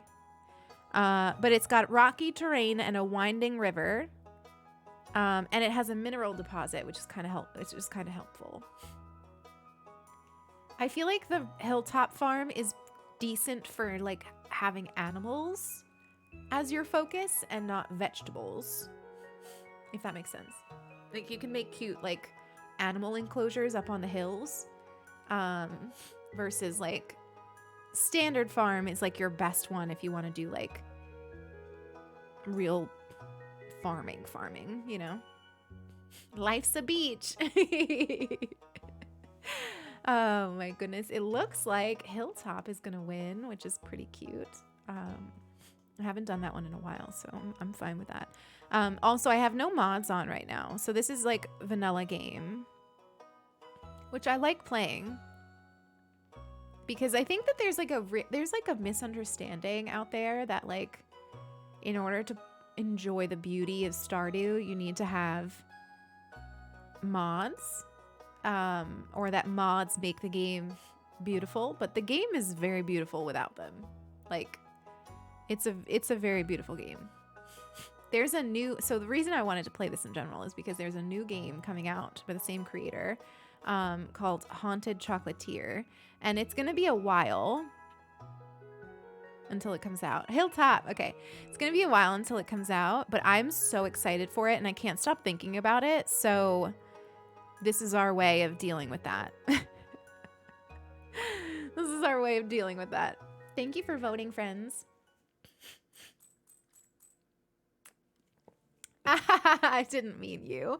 I didn't mean you. You know what? I've never played Hilltop without mods. I've never seen the beginning house like this. All right, we're cute. Hi, Selkie. It's so good to see you. Is vanilla recommended for first run? I would say do vanilla or only aesthetic mods, because there's a lot of mods out there that'll like make it so that you can I don't know, like do things easier. And I think that some of the fun is the challenge. Oh, I don't need to do this anyway because we can't go in anyway. Some of the fun is the challenge. So like there's mods out there that make it easier to like fish and stuff. But I think doing it without them is probably best for the beginning. So this is our farm. We've got, it's spring. And we've got all of this like rocky area, cliff tops. And I think the greenhouse is over here. Yep. So this will eventually will become like an actual like greenhouse. Yeah, it is mining country. You never have to apologize for lurking, Selkie. We love you. I hope you're having a good day so far and that baby's being good. And then we've got a river, which kind of separates us from certain areas. What I like to do with this farm is actually, I like to put like my ducks and chickens over here so that, because the ducks will actually like swim in things, which I didn't know until like kind of recently. But it's day 1, which means we should be planting our parsnips. So I think we are going to clear out down here for farming. Because I think this is a pretty good spot for it. So basically, if you've never played Stardew Valley, it's like it's a farm sim first and foremost. They do. It's so cute. So you basically need to monitor your energy. So you have this energy bar on the side here, which does go down, and then time passes as you're going. And a day in Stardew Valley, I think, is like 15 minutes. Does anybody know that for sure? It's like about 15 minutes. If you're not in bed by 2 a.m., I think it's 2 a.m., you will pass out and like need to pay money. So it's all about getting as much done in a day as you can to like manage your farm.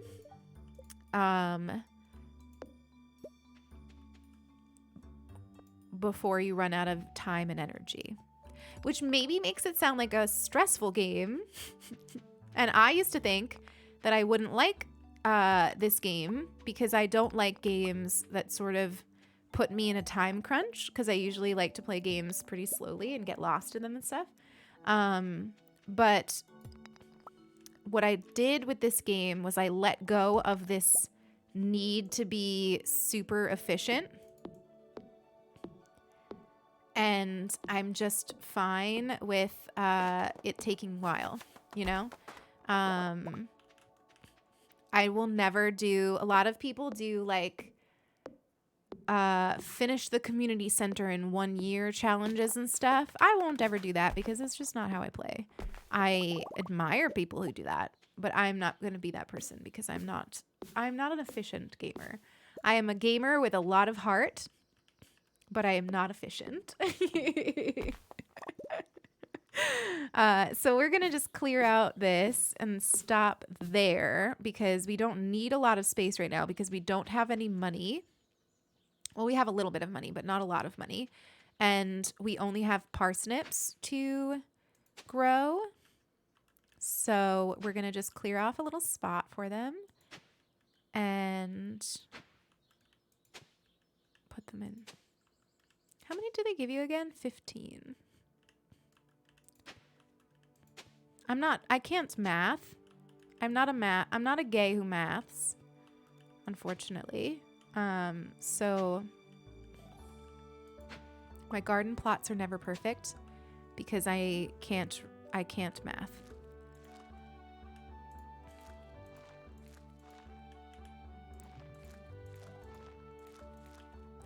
Basically, you just plop out your stuff. That was perfect. Who knew? Water them. And then in addition to like, you know, taking care of your farm, there's one of the things that I love about Stardew is that it's also like a story, and there's a bunch of like people that you get to meet. So now that we have taken care of this, the rest of the day, I think we will just go and meet some folks in the town, because there's this whole town with all these people who live there, who you can build relationships with slowly over time. And some of those relationships are platonic. And some of them you can actually like romance them and marry them and have kids with them and all those kinds of things. And so we'll have to decide who I'm going to do that with. Oopsie, we should go get rid of some stuff because I have way too much stuff.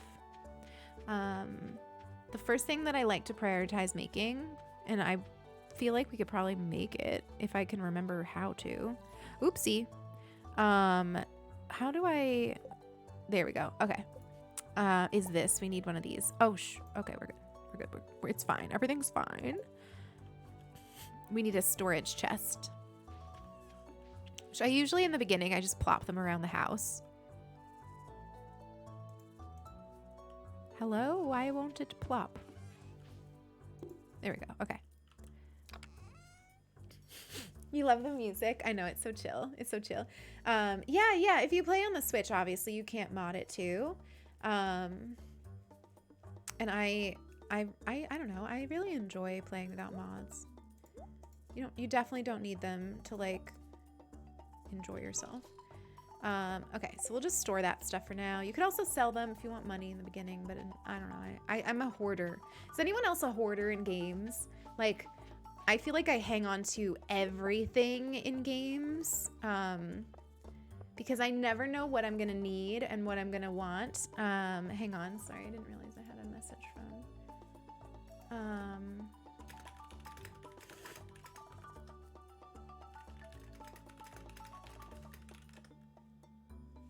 Okay, sorry.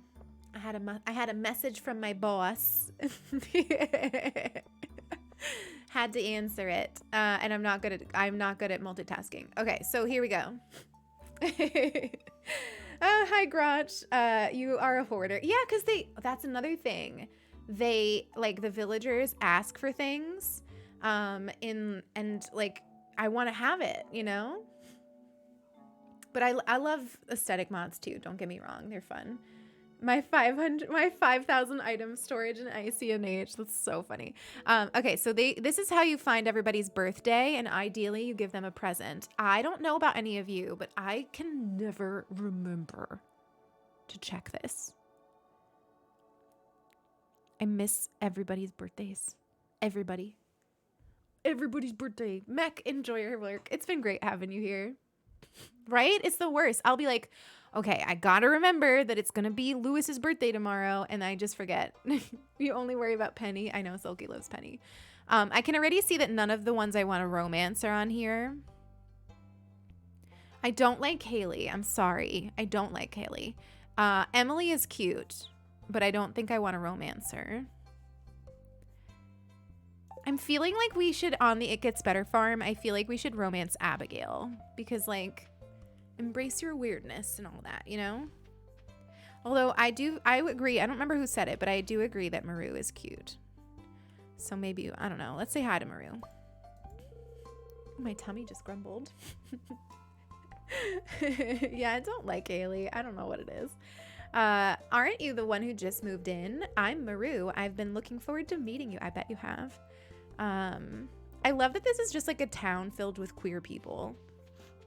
Don't you love that? Like, they all flirt with you. They're all excited to see you. Not this Haley slander. I can read it on your face. You're going to love it here in Pelican Town. Look how cute Emily is, though. I love her. You can get an aesthetic mod that gives them, like, makes their profile pictures a little bit more, like, detailed. And some of those are so cute. But I also think they're cute, OG. If you're ever looking for something to do in the evening, stop by the saloon. Oh, you know I will. You know I will. These two. I don't think you can you romance Caroline? I don't think you can, right? Can you, like, be a homewrecker in this game? I've never done it. I don't know how to be mean in games.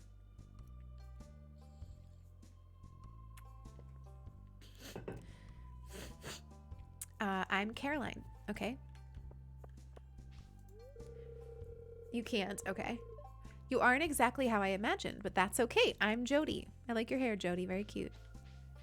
So they are all just, like, around. You can actually, as you play, you can actually, like, remember, like, where they hang out and stuff, which is useful for the ones that you want to romance, because the way that this is, like, okay, can I talk about one of the reasons I love Stardew Valley? You build friendship with these people not through socialization. You build it through giving them gifts every day. And I just feel like there's a beauty to how simple that is. Like, if I could boil down all social interaction by, like, hey, flirting with you, I'm going to give you this turnip. And this turnip means that I'm into you. And, like, we don't need to do that whole thing where, like, I flirt a little and you flirt a little, and then, like, we're not sure if we like each other or not. And, like, am I coming on too strong? And, you know, it's just, here's a turnip. Here's your turnip. It means I love you. Like, how simple is that? Like, please. And you can figure out what their favorite things are. Like, for example, Abigail really likes being gifted rocks that she can eat because she's freaking weird, and that's why we love her. But like, it just makes things so simple to be able to just give them gifts. You're bad at gift giving too? Not that. But you got to admit it's easier than like IRL socialization. Come on. I also love the library, but I like love libraries in general. It's like always the first place I go. Gunther. Good old Gunther. This is embarrassing, but the previous curator made off with the entire collection. We don't have any artifacts, but I'm hoping to remedy that soon. If you find any artifacts or minerals out there, would you let me know? Yes, we can do that. So what I'm talking about in terms of like being inefficient in games, if you wanted to be super efficient in Stardew Valley, you would start the first day by like clearing as much as you possibly can of your farm, and selling as much as you possibly can so that you can buy as many vegetables as you can, so that you can plant them all and all that stuff. But I'm just vibing because that's what I like to do and showing you this lovely town. If I knew someone who bought me a turnip every day, I'd like to think it would be easy to see what their end game was. Wait, I give Leah like soft and supple like mushrooms. Like I picture them in like a nice delicate cloth, like, here, Leah, I foraged these for you in the forest. You're right. It'd be so obvious. Can you imagine? I want somebody flirt with me by giving me like foraged mushrooms, please. I'm just kidding. Nobody flirt with me. I shouldn't say that. People be like, sure, we'll do that. But yeah. Look, there she is. Oh wait, you can't see her because of my head. But anyway, Abigail's in bed right now. Tucked away at sleep. Get the Joja Mart people to unionize. Selkie, have you ever been able to like successfully do a playthrough where you're mean and you like side with Joja Mart? Because I haven't. Hi, Clint. Ugh, Shane. I feel like a lot of people like Shane and his story. I'm not one of those people that likes Shane. Sorry. I'm sorry. I refuse. I know I can't do it. Hey kid, the name's Pam.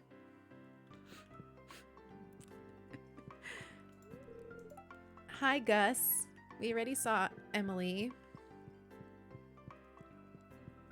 Don't you just want to move here?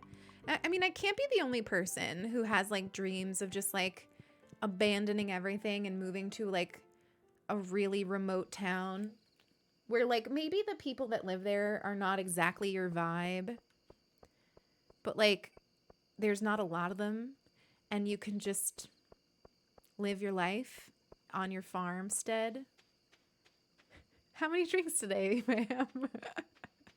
Look at how cute the animals are too. Oh my goodness. You can get mods that like change what the animals are too. Like I've had some that give me like alpacas, deer. This is where Leah lives. Leah's an angel. An actual angel.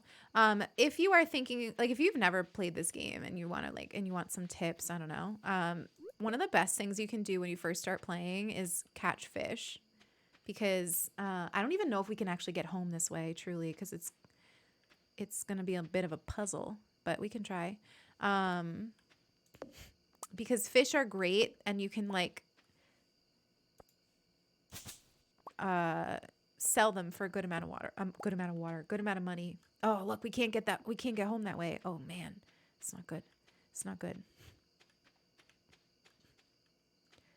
Let's see. This is a real risk.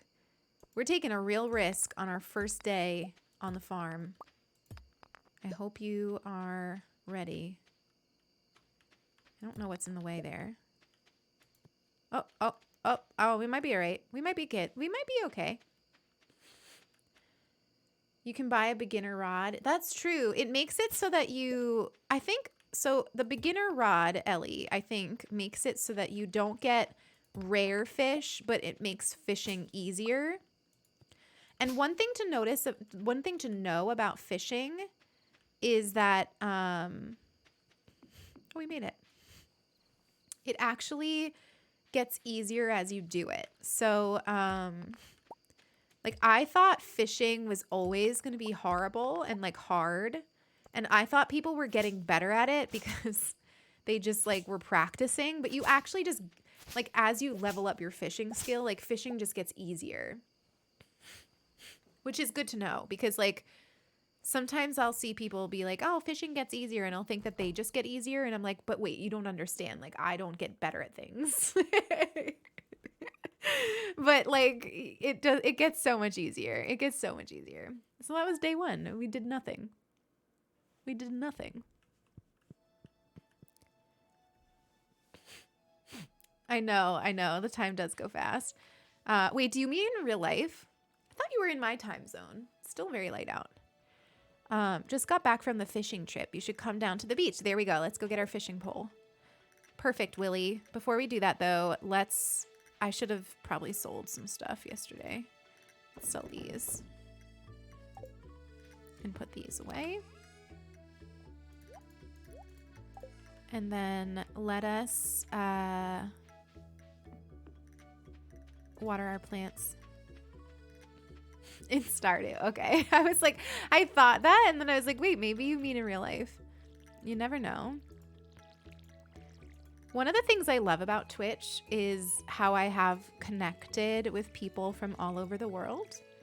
So it has really opened my eyes to like, I don't know, like time zones and how things are different for everybody. And like it sounds like a silly thing to say, but like it's true. Like I genuinely feel like I am a more thoughtful person because I interact with all of you all the time.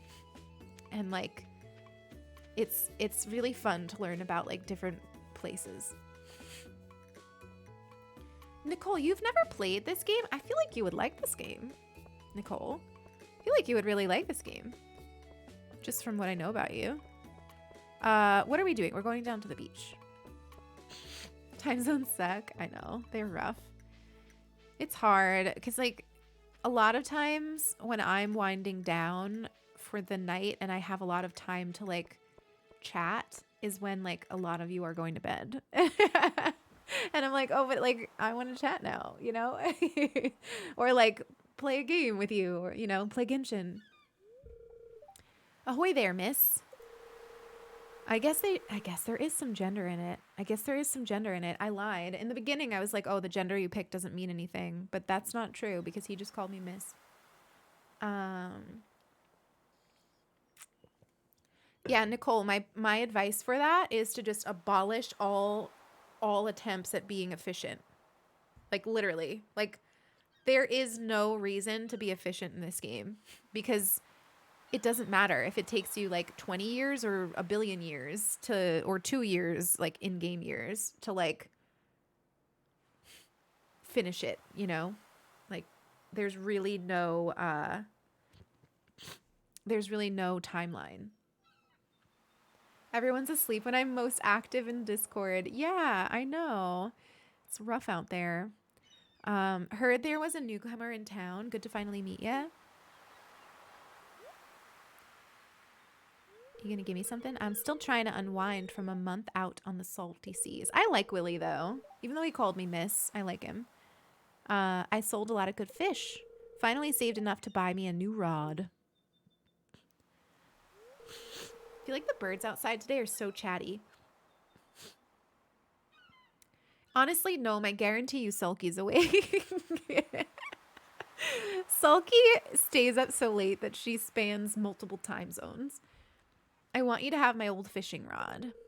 It's important to me that the art of fishing stays alive. And hey, maybe you'll buy something from the shop once in a while. I love how you like hold up things that you get like you're like, oh, a bamboo pole. Okay. Can I move? Oh, there's good water here and lots of fish. Sulky and Julia live in their own time. Yeah, Julia's another one who spans. Sometimes Julia stays up later than I do. And Julia lives in Italy. And like, there will be times where I am going to sleep and Julia is still awake. And I'm like, this is not good. There's something wrong with me. I'll also buy anything you catch. If it smells, it sells. That's what my old pappy used to say. Oh my gosh, what does that mean? What does that mean, Willie? Julia goes to bed after me, right?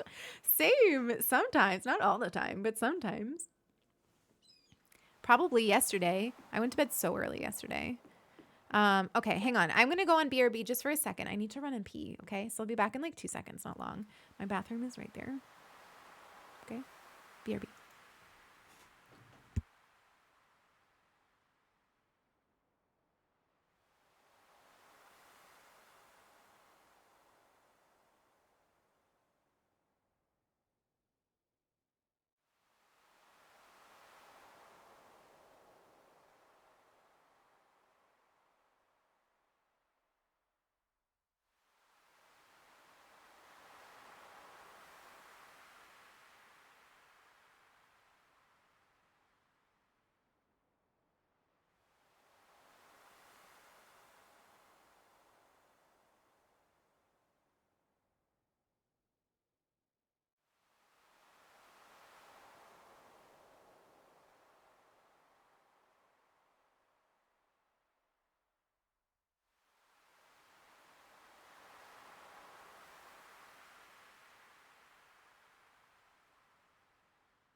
The boy wanted to come in and say hello. This is Pickle. This is Pickle Man. Say hi. What you doing? He wanted to come in so desperately. He probably wants to eat my Monstera dirt. So we'll have to keep an eye out for that. But he's a sweet baby. We love you, Pickle. Did you have a nice nap?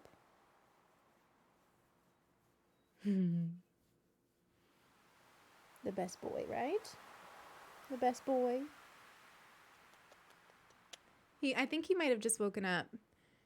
He like heard me go into the bathroom and I think woke up to like come say hello.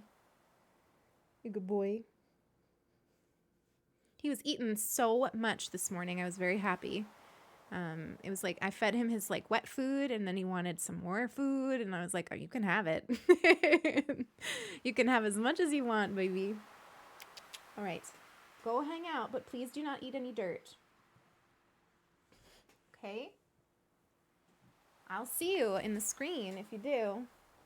And I will spray you with water, which is good for the Monstera. So it works out. If you all see him in the dirt, tell me. Tattle on him. He's not allowed to eat it. It's organic, so it really wouldn't be too detrimental, but we still don't want that to happen. All right, let's do some fishing. Let's see. Wait a minute. Am I going to be able to do this without headphones? No, I'm not. Is there a visual cue? I feel like I can't remember. Well, there is. Okay, cool. Then I'll be able to. Fishing when you first start is so freaking hard because the ball. So see here, this is what I meant when it was said it gets easier. The bar when you first start is really small. He's already back there. I'm gonna kick him out. Hang on.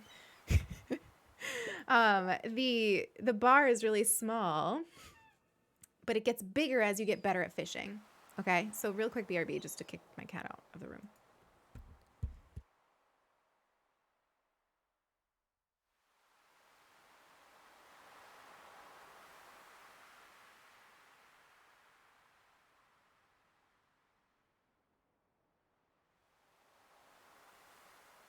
He's so bad. He's like, he likes to do this thing where he like pretends that he wants to see me, but really he just wants to come in and eat the Monstera dirt. I mean, like, listen, he's got good taste. My Monstera dirt is like next level. There's some really yummy shit in there. Stuff. God, I'm so bad at that today. I'm sorry. There's a lot of good stuff in the dirt that he wants to eat. None of it which would be particularly harmful, but like there's no reason he needs a bunch of dirt in his stomach, you know? Just fishing, waiting for the exclamation. I feel like my time fishing in games has made me a more, I don't know, what do I want to say? A more calm person, able to handle a lot of stress. Because every game has different fishing mechanics and all of them are horrible. Like, name a single game that has a good fishing mechanic. Actually, I can. Cozy Grove. Cozy Grove has a nice fishing mechanic. I think it like builds on Animal Crossings but makes it better. By far. And like, this is not a testament to the game because I really enjoyed the game. I love the game. But by far the worst fishing mechanic I've ever encountered is in Among Trees, which is this really beautiful, worth playing indie game where you basically, like this game, you move to the woods. So unlike this game, you move to the farm. This one, you move to the woods. And you like build up a cabin in the woods and like forage and all that stuff. And it's really pretty and I love it. But the fishing in that game is so ridiculously hard. How come this isn't working? Or am I just missing it? I might just be missing it because there's no audio. Oh, there it is. It's literally just the hardest freaking thing. Like, I don't even know what to say about it, really. I've gotten better at it, but it's so hard. It's so hard. I bought Poot Story of Seasons. I bought it and just like didn't play it. Does anyone else do that occasionally where you like invest in a game and then just for some reason you just don't play it? Like you just waste the money because you just never play it. That was me with Poot. I don't really know why. It looked fun. I was into it when I bought it, and then I just like never felt like playing it. Like I could never get myself to play it. I don't know what's wrong, but yeah. Isn't that normal? Maybe. I thought maybe, like, I don't know, Joe. Like we share some neurodivergencies, so maybe that's more maybe it's not normal, but I don't know. I just don't understand, like, I don't know. Can I sell the fish to Pierre? I feel like I can. Oh, Abigail. Let's give her something. Do you think she would like a fish or a clam more? Probably neither, but let's give her. You brought me a present? Thanks. Oh, she liked it. It's fine. It's fine. She liked it. She was happy. I heard someone new was moving into that old farm. It's kind of a shame, really. I always enjoyed exploring those overgrown fields by myself. She's like, I wish you hadn't moved here. And I'm like, marry me. Oh, goodness. Oh, look, here's a Ms. Okay, so gender is definitely a thing in this game. I didn't really ever think about that before, but it is. It's there. It seems like the older traditional men that do it. It's their commentary there. I'm Pierre, owner of the local general store. If you're looking for seeds, my shop is the place to go. Thank you. I am looking for seeds, and I'm going to sell you my fish. Oh, I can't. Well, that's rude. Let's buy some cauliflower, though. That's all we have money for. We're out of money. It's fine. We'll make our money. Oh my gosh, I love that the ladies of Stardew Valley get together every Tuesday and do this like cute exercising together. Like, how cute is that? I don't think they'll talk to me while they're doing this. Oh no, they will. Okay. My arms are strong, but my legs need work. I'm the opposite. I feel like my legs are pretty good because I used to be a dancer, but my arms are horrific. This is great. You can just like meet everybody at once. Love that. Honestly, me and Abigail will look cute together. Me with my like pastel-y purplish pink hair, and Abigail with her like deeper purple hair. I feel like we're a vibe. We should go meet. There's like an older dude that we should probably go meet. My legs can crush men, right? I know. I'm much stronger in my legs than my arms. In my arms are like, I can barely hold a frying pan. I mean, in my defense, my pans are cast iron, so they're pretty heavy. But like, sometimes I'll be holding it and I'm like shaking. Name's George, by the way. Now buzz off, Herm. Okay, George. George is so grumpy, but he's actually sweet. He has a real turnaround. By far my favorite thing in this game is the relationship between Lewis and Marnie. Oh look, here it's like it's one of the Ebo boys. I'm Sam. Good to meet you. I can hold weight in my arms, but my legs are much stronger. I want to actually get stronger. I was pretty good about weightlifting, and then I just stopped. When winter happened, I do that. I just kind of hibernate in winter, and just stopped doing it. But when I was doing it, I felt really good. And it was like nice to feel like I was getting stronger.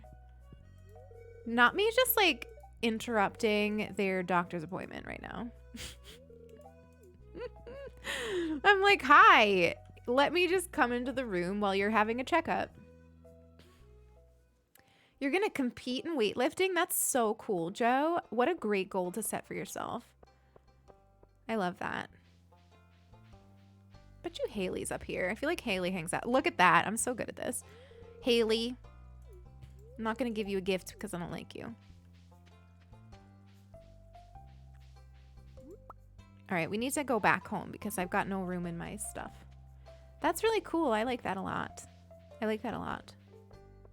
I feel like I did so much competing when I was like, you know, in like high school. And even before my whole childhood, I was competing. Like I used to compete in dance. I used to compete in track. That like now I just don't want to do anything like that. But I also like really appreciate what it takes to compete and like how motivating it can be. So I love it for other people. But for me, I'm like, no, never again. I'm not competing in anything. For the rest of my life, I will just vibe. Vibing only. How many did I buy? 6? Okay. Yeah, so like in the beginning, my farm always looks horrific. And that's fine because you can always, like every season, all of your crops die for the most part. So you can always remake things. So I would not get caught up about making like an aesthetically pleasing farm until you've done like, you know, at least a year in the game, I think. I don't know. That's my humble opinion. Let's work on clearing stuff out, I guess.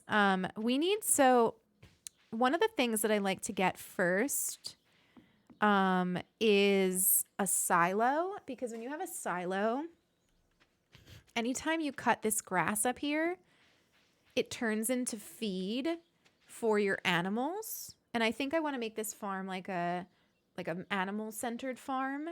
Instead of like a fruits and veggies kind of thing. So I won't cut this until I have that. And in order to make that, we need a decent amount of wood and stuff, if I remember correctly. So I'm just going to work on like collecting some of those resources. Plus, the more we clear out, the easier it is to like get around. And then you can always plant trees. So my whole thing is like I usually cut everything and then put the trees where I want them to be. That's awesome, Joe. I think that's such a good way of looking at competition. It's just like a way to mark your progress and like it's something to get you to do it. Does that like sometimes my problem with working out is that like I just am like, what is the end game here? You know, like I've made it so that like my end game is not ever like losing weight or anything. So I'm just like, I struggle sometimes with like, why am I doing this? Like, other than like, it's healthy, but like, you know, that doesn't always get me off my couch. So it's kind of nice to have like a reason for doing it. And so I think that that's a great idea. I think that's a really great idea. Okay, so we're gonna just slash all this. I also think the scythe doesn't use energy, which is great to know because you could like, you know, we're running low on energy right now, and you can just kind of come in here and like work on all these.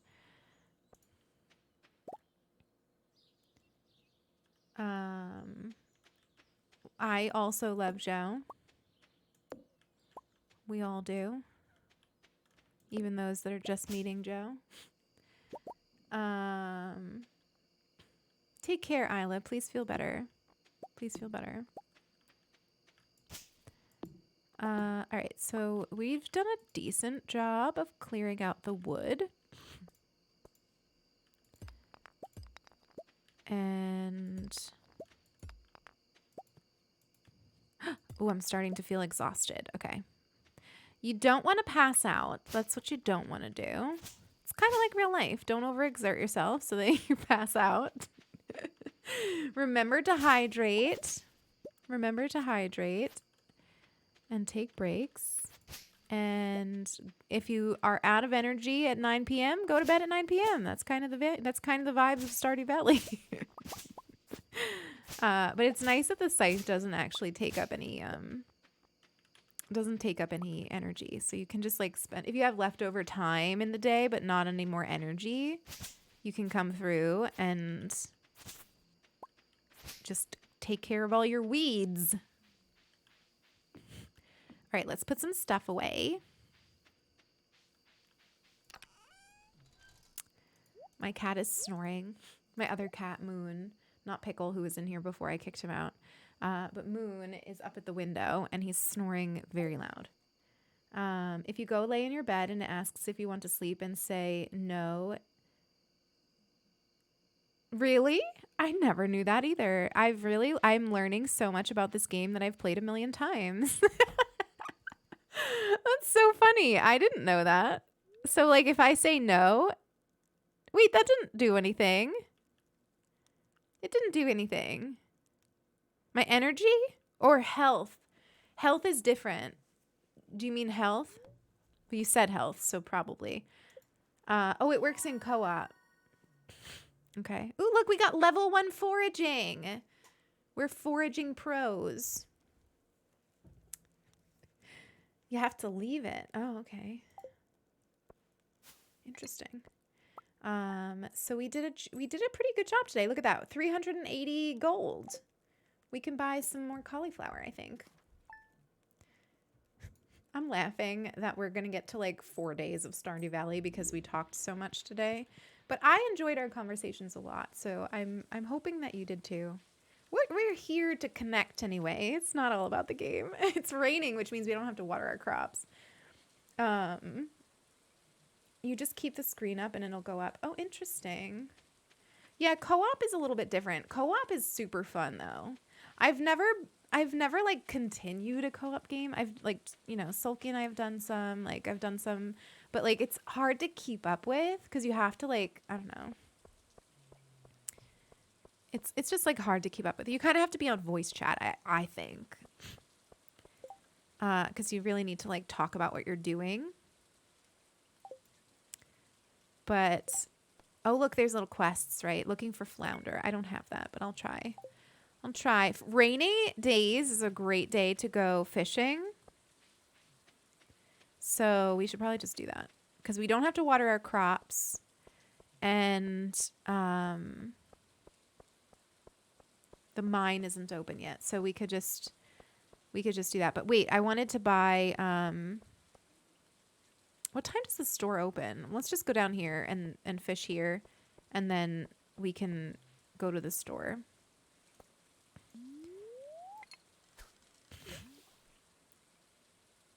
On rainy days, I like to fish or go to the mines. Oh, look, it's Shane. Sometimes we should say hi to Shane. Whoa, that was a fast fish. Sometimes you're gonna lose fish. Me too. I'm glad to hear you say that because I want to. I want to figure out. I was having trouble with the Stardew Valley expanded mod, but I want to do that, and I want to do it co-op. So I'm happy to hear you say that. I was hoping that this would convert you, because I really want to do that. I've never played it, and it apparently adds like new characters and like all this stuff. I'll have to do the mods again. Yeah, I want to get all new ones, which is why I have nothing on right now, because I just like was sick of all the mods, and so I just cleaned it up. Where do you actually get a flounder? Does anyone remember? Anyone have the wiki in their head, or have Google handy? Because we could try to get a flounder. When was I against it? I'm happy to do it. No. I never said that you were against it. I just wasn't sure if you were going to want to, because you play a lot of time. You spend most of your time playing Genshin. So I wasn't sure if you'd want to share. I feel like flounder is an ocean fish, right? I feel like flounder is an ocean fish.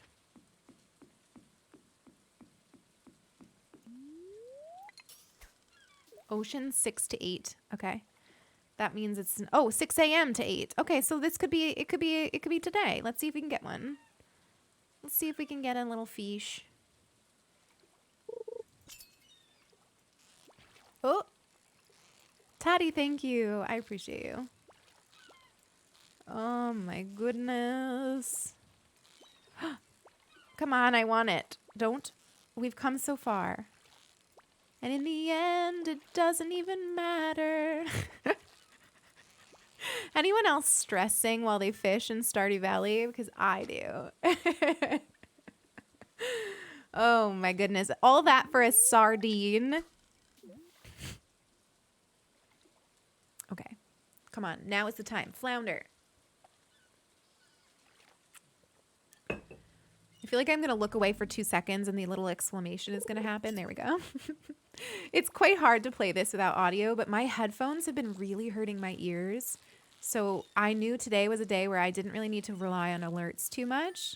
So I thought it was a good day to like not have headphones on.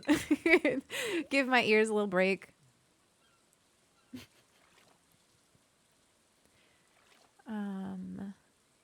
Give me a fish, give me a fish. Everything goes quiet and all we hear is Moon snoring at the window. I wish you could hear him. I think that would be so funny. I feel like people would come into the stream and think that there was like a grown human snoring in the room, because that's what he sounds like. If anyone else like Linkin Park. Oh my gosh, we got one. How awesome. Okay, well, I think Harvey wanted it, right? Let's give him it. Oh, that's so exciting. I love when I can actually give them what they want. I gave it to him as a gift. You're not supposed to do that. You're supposed to talk to them. It's not going to count. Let's try that again. I always do that. I always do that. Oh my goodness. Yeah, I've been in meetings before where people thought that there was like somebody snoring in the room with me. And I was like, oh, that's just my cat. It's just... It's just my cat who really knows how to sleep. Oh my goodness. Oh my goodness. Come on. I feel like fishing really eats your energy too. Eventually you can get like a backpack. Once you have enough money, you can get a backpack that lets you hold more things, which is, I think, a great thing to spend your money on. But I know a lot of people disagree with that. A lot of people actually think that you should just like focus on planting as much as possible and deal with the limited inventory space and then get the backpack. But I'm too lazy to go back to my farm all the time. So I always prioritize the backpack. It's however you want to play. I would love to be able to end with at least completing Harvey's request. That would be fun.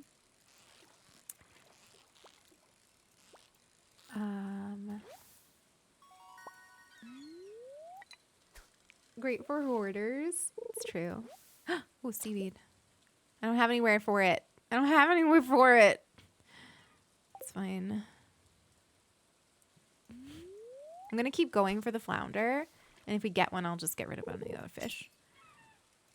Even though we're out of space.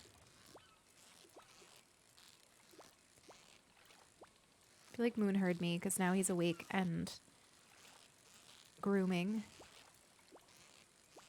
Ew, come on. We're so close. There we go. All right. I don't think it's happening, my friends. I don't think we're going to get it. It's okay. Because stream is ending. I can't believe our time together is over already. We didn't do a lot of Stardew Valley, but we did have some really lovely chats today, and I really enjoyed our conversations. Thank you for like thinking deeply with me about identity and being open to like reflecting on that with me, because it's really fun for me to talk about, and I like doing that kind of work, and having people to do that with is really, really special, which is one of the reasons why I'm so passionate about this space and all of the incredible work that is being done here and will be done here. I don't know, Sulky, if we're going to do a raid. No, we're not. Okay.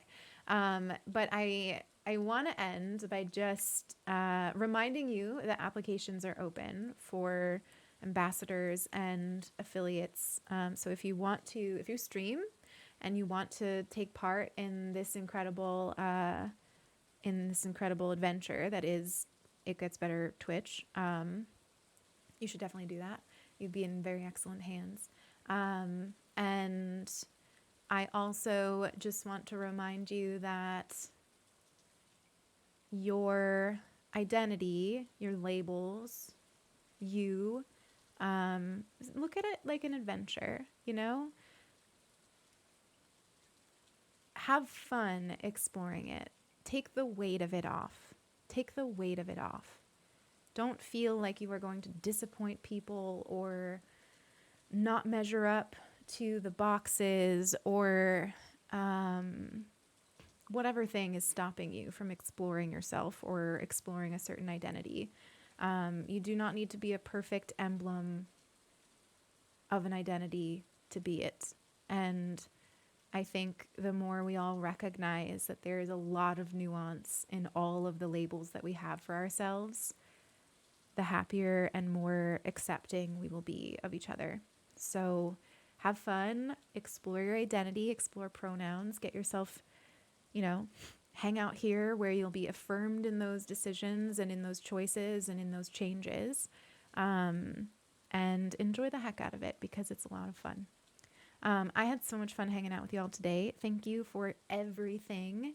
I will be live on my own channel starting Wednesday of next week. Please feel free to check us out over there if you want to. If you are watching right now and you haven't yet followed It Gets Better, please follow It Gets Better, because there are some really amazing people here and there will be even more amazing people soon. So please, please, please give us a follow. Enjoy your time over here. And yeah, I will see you all in the meantime. Take care of yourselves, take care of each other, spread some joy around, and enjoy the rest of your day or your Sunday, whatever day it is. Bye-bye, everyone. Thank you.